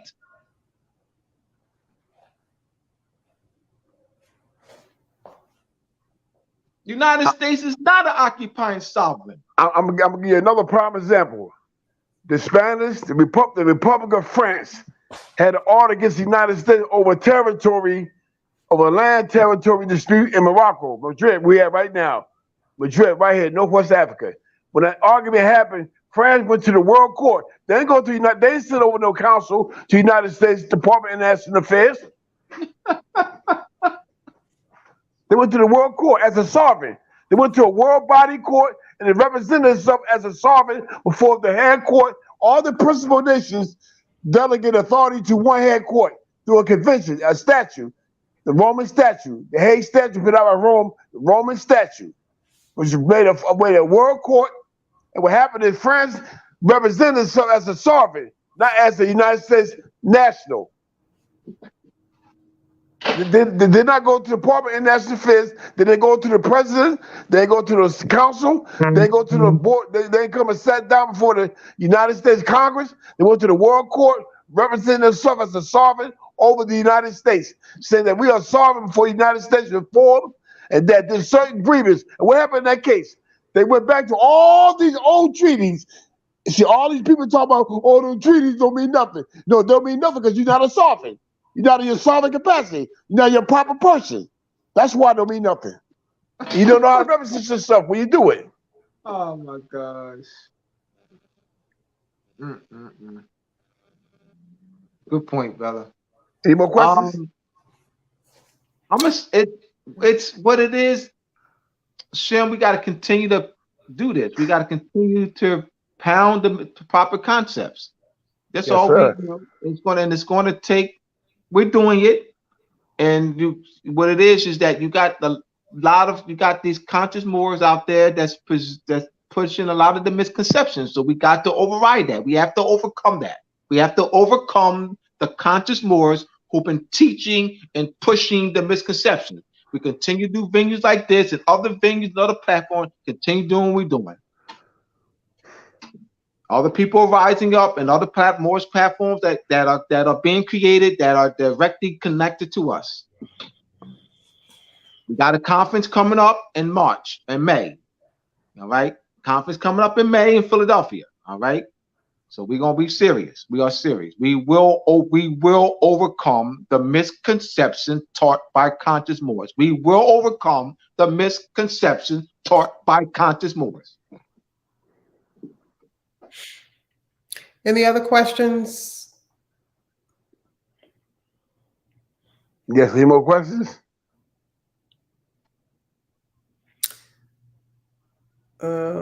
This is not really on the topic, but someone said, some say there is more oil in America than these countries they go to get oil from. Why can't the United States of America drill this oil? Let me explain why. Because if they drill this oil, let me explain something to you. See, they want to wake up a sleeping giant. See, they have to be very careful what they do now, because if they start drilling, the money that they make off drilling got to go back to the indigenous people, not them. So they don't see the United States don't want to see. Remember, the minerals belongs in the World Court. It's already been decided of the Indian Democratic Court of the Organized States and American States and the World Court of the Hague that the minerals and land belong to the indigenous Aboriginal people. So if you drill in the land and use it, you got to use it to benefit them. And right now, the United States is a colonial power. They do not want to go ahead and drill in the land and give it back to the indigenous people. And by the way, you said, what's stopping them? The 1856 case of France. France claimed to be the successor in Morocco. In order to drill for oil here in Madrid, Morocco, you got to be a sovereign. And France is the principal sovereign and the successor of the sultan. So they can't do it. See, this never comes out. So why do they want to do it? Well, read the agreements. Read the treaties. Read the international agreement. France is the ruling sovereign in Morocco, Madrid, right here, Northwest Africa. And this, I know everybody say, well, they rise up against France and Africa over there, but we haven't rose up in France ourselves because we have a formed government. So the bottom line is, until we come together and form government and do a declaration, proclamation of independence from France and listen to me good, from France and take on the sovereign power of the monarchy as the people. And when we exercise the same authority that the sultan would have as the people, and we go delegate to our people this power, then we become a sovereign. But right now, the United States can't drill because it become a problem. If they start drilling, who the benefits are? Benefactors are what? Spain, Great Britain, and France, because the land belongs to who? These sovereigns. The United States don't own no land. The New Haven case, Gospel versus what's the case that do in New Haven? Gospel versus People versus Godfrey. Yeah, right. People versus God. The other case before that, New Haven case. Society versus New Haven. Right. In that case, it stated clearly that there's no title in the state. Please hear me out. The state don't own any land. There's no title. The title owned by these conquest sovereigns: Spain, France, and Great Britain. The Netherlands, They are the conquest title holders of the Moorish trust property, trust territory. So if the United States is going to drill, remember they got to drill, and the money got to go to what? France, Great Britain, and Spain, because they are the sovereigns. So the United States can't drill for natural resources here until they get permission from these sovereign powers. And right now, they're not going to let the United States drill in their political jurisdiction and not pay them. That's how it goes. All these senators and representatives want to steal that money and pocket it. Them sovereign nations know that. They're not going to let you sit here and drill for minerals off the seashore and drill for oil in the land. They're the sovereigns. They're the sovereigns that Morocco, the Sultan of Morocco, allowed to be here. Also, the subjects of Morocco, what you call Indian tribes, they call Indian tribes, these queens and kings, they are subjects of Morocco, of the emperor. They went behind the emperor back and signed treaties with all these subjects that gave their sovereignty over to Great Britain, England, to a language, claiming to be an Indian, and they wrote treaties and gave them money and conveyed land, massive land to European nations through de facto treaties behind the Sultan back. So that's a violation of other treaties, because if a European nation go behind the Sultan back in his political jurisdiction and sign treaties with it, let me show you something. Under the ancient Roman Empire or Pharaoh, Rome, Phoenicia, or Babylon, Persia, or Syria, you could not go to the subjects of the states and sign any treaty with the people. You have to get signed directly with the emperor. It got to be directly from the emperor in his house. Otherwise, the treaty de facto. But see, what happened is they can do all this stuff because he's not our proper person. We have not been educated. Now we are. Once you step to the floor as a sovereign, hear me out, people. See, the first coup is what? It don't have to be a physical coup. The overthrow of a crooked government comes to it for the mind, intellectual property. So you overthrow with your philosophy, knowledge, on paper. That's the first way to win. You draft on paper your vessel. That's a battle strategy on paper. Once you draft on paper, you got deposits somewhere. Like you take a cannon. I got a gun here. Let me take all my dynamite, put it in this cannon, and point it somewhere and fire it. Take your instrument, take your vessel, your ship, your country, with your people, and deposit yourself somewhere where you can be heard by the rest of the world. And say, I got to be self-determined among ourselves. When this happened, you got sovereign standing. See, the problem is, I keep telling people, oh man, it's my land. Okay, if it's your land, you got a gun, you got warships, you got nuclear weapons. See, please. The power of the unseen world right now have the power of the unseen world have delivered you through concepts. Please hear me out. The greatest weapon in the world is philosophy. Hear me out. It's more valuable than any weapon in the world. Philosophy, the right to know. The right to know is the greatest weapon in the world. And the unseen world now have given you the power to know. That's the greatest weapon. The weapon being fired, what you write on paper, what you declare to be. When we get that proper standing, half of the war is won right there. The next half is dealing with your people. Excuse me. The next half is dealing with your people, your sick people. The next half is dealing with your sick people that like dope fiends and crackheads off this socialist system that's set up. That's what you got to deal with them now. Oh, man. Last question. What is the current state status of United Republica of Morocco? Well, let me answer that. Let me say something. That never died consciously. Hear me out. What happened was there was a physical halt to that, but it was not an intellectual halt to that. I mean, it was not an eternal halt. I mean, it's still in the minds of the men and women. As long as that concept exists in the mind, we still moving on. What happened was we ran into a roadblock. That's not a problem. Everything in life is a roadblock. We've overcome that, bro. I just said, that's what I said intellectually. We overcame it because me and Abdullah still teaching. We still got houses, claim to be governments, got that people coming together. We connected with a lot of people. No, Sister Najma is one of them. We connected with others. We got connected with quite a few people who have their own platform that we help, expand their platforms. I did a recording today. I did a recording from 9 to 11 today. A brother I met in Dunkin' Donuts a year ago. Yeah. Yep. So I mean, yeah, we got the conference, coming up in May in Philadelphia. We connected with Mata Kufu and others. I mean, we definitely this is what from that happened last year. So from that point on, from then to now, we've overcome that. And right now, I got a brother, I got a Moorish brother that's working with me, creating web apps. He got a lot of web apps. He got an app where though I'm setting up with Abdullah, his station with, and get an English, which I got an English teacher and a math teacher. Not English, a math and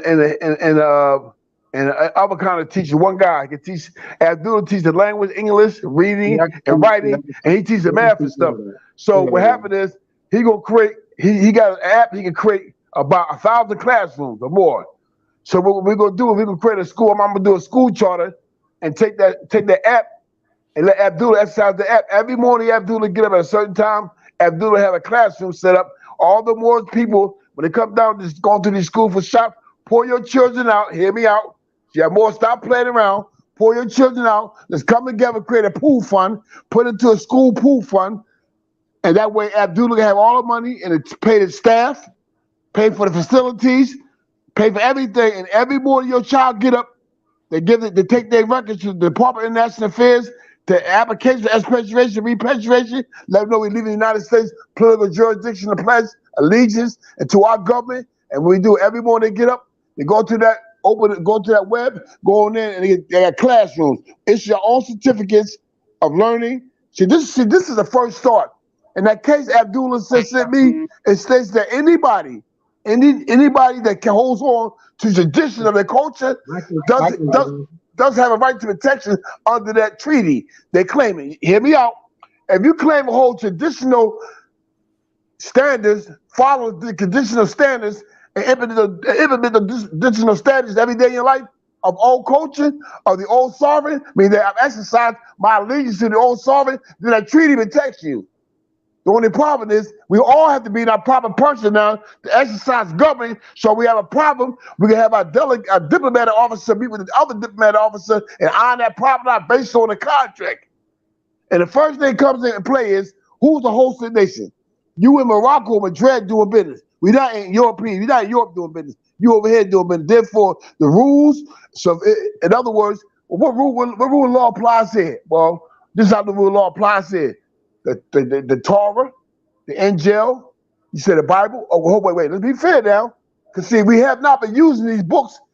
We've been using these books and to terrorize our people, stripping our people of sovereignty. These books are not used to give us sovereignty. They're used the wrong way to strip sovereignty.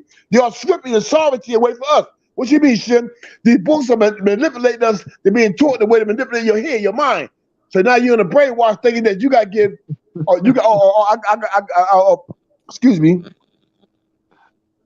Like I heard one brother told me, he said, well, the book say, obey those who have the rule over you. I said, hold on, brother, stop right there, brother.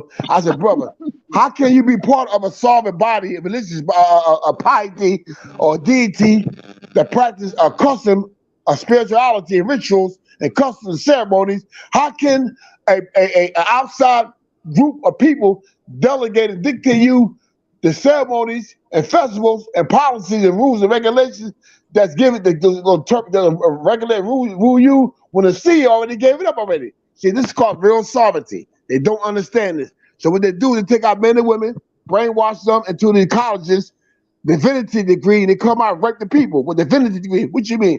Come out and use the people as merchandise. Come on, pay me your tithes, pay me your offerings. You know what? I got me a congregation of 1,500 people. What you mean? I'm doing good. I'm collecting $500,000 a week. Now I'm doing good, man. So they're using our people as merchandise. At the same time, they're traumatizing us with the book by teaching us the wrong way. We have to be teaching the proper concepts and ideology and methodology of the book. We're not taught that. Because I told the brother, brother, why would you ask me a question He said nationality don't mean nothing. That's a lie, brother. I disagree with you. He said nationality don't mean. I said, brother, I'll go take it to the Bible. I took it 5 places in the Bible where nationality does mean something. When God told Moses, I'm the God of your father. Now Abraham, Isaac, and Jacob. That's pedigree. That's nationality.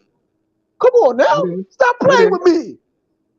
And then one of the apostles said, if any man had the boast, it is me, my status. He said, born of the tribe of Benjamin, of the stock of Abraham, of the tribe of Benjamin. That's right. So what we talk about? So why would you tell me? See, this is the problem again. See, we are being misled, manipulated, brainwashed by the wrong concepts of that book. We're not taught it.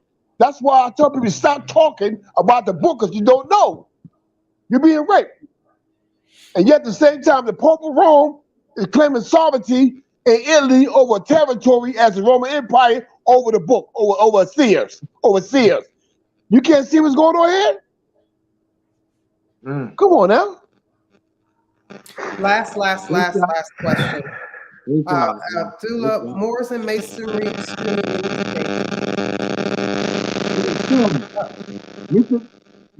So what's that, Najma? Moors and Masonry 2 release date. When is it? Someone's asking. It's been out since April. Oh, BD Bay.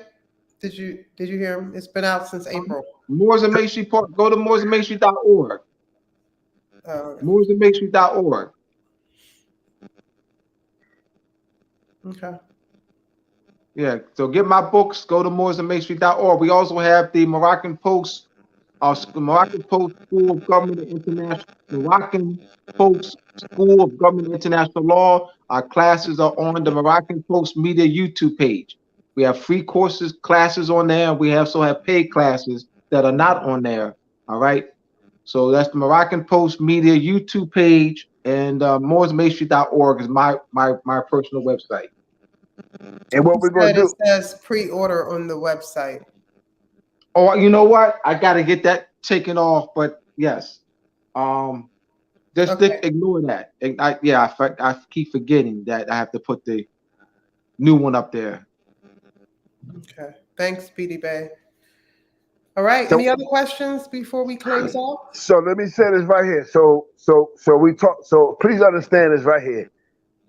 We're dealing with contract law. You got into a contract by your mother. Hear me out, please. Please hear me out. Your mother did not have a signal, or she did not have a passport. What is a pass? It's a pass.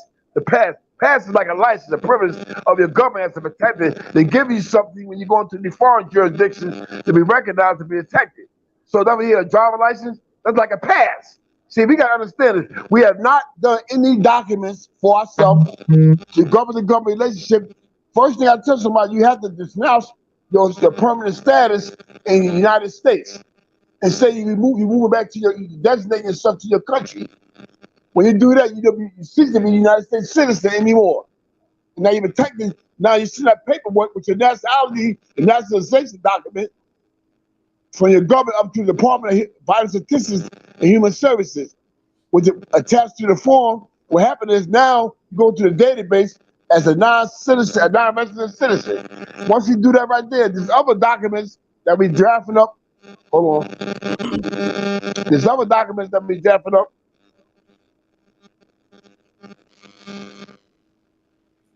There's other documents that we're going to be drafting up. They're going to be dealing with transportation, traveling. See, I got a right to travel. Listen, the way we're going to do this thing is with government relationship.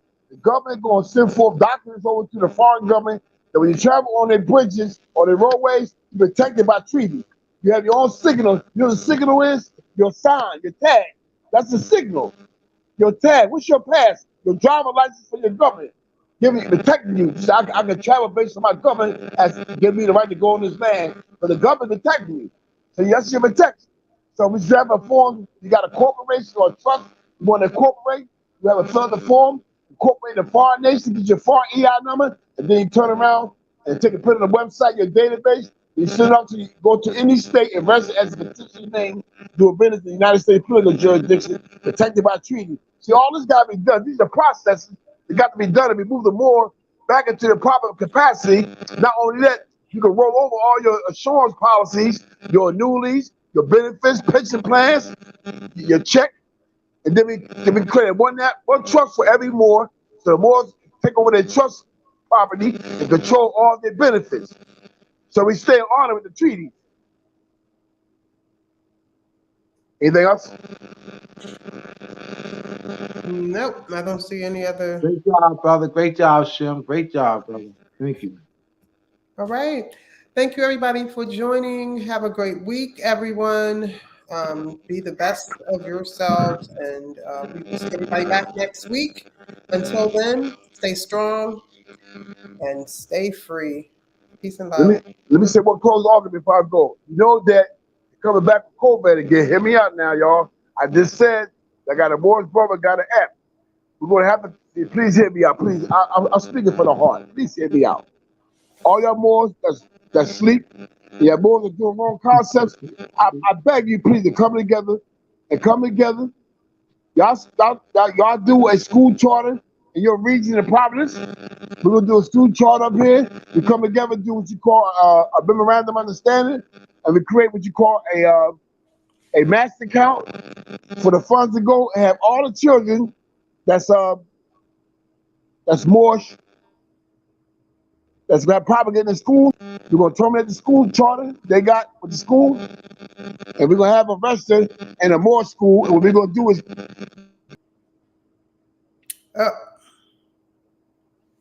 he got kicked off. But he had already talked about this, so you know. Remember he brought this up already, so we can you want to you gonna give him some time to get back on? Yeah. Let him finish up. I got you. Passionate about this. He is, ain't he? Yeah.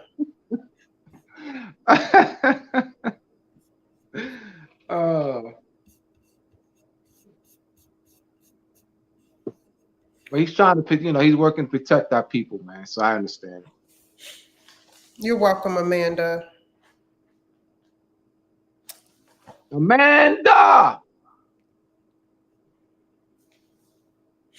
All right, Shem. Here he is. All right. I'm back. Okay. What I'm saying is that we have to come together and stop battling over words or procedure, and say who right now got the redemption and salvation to get us out of this matter. And this work as a plan. We got to scheme together, and what we do is create a master account and create one fund. Hear me out.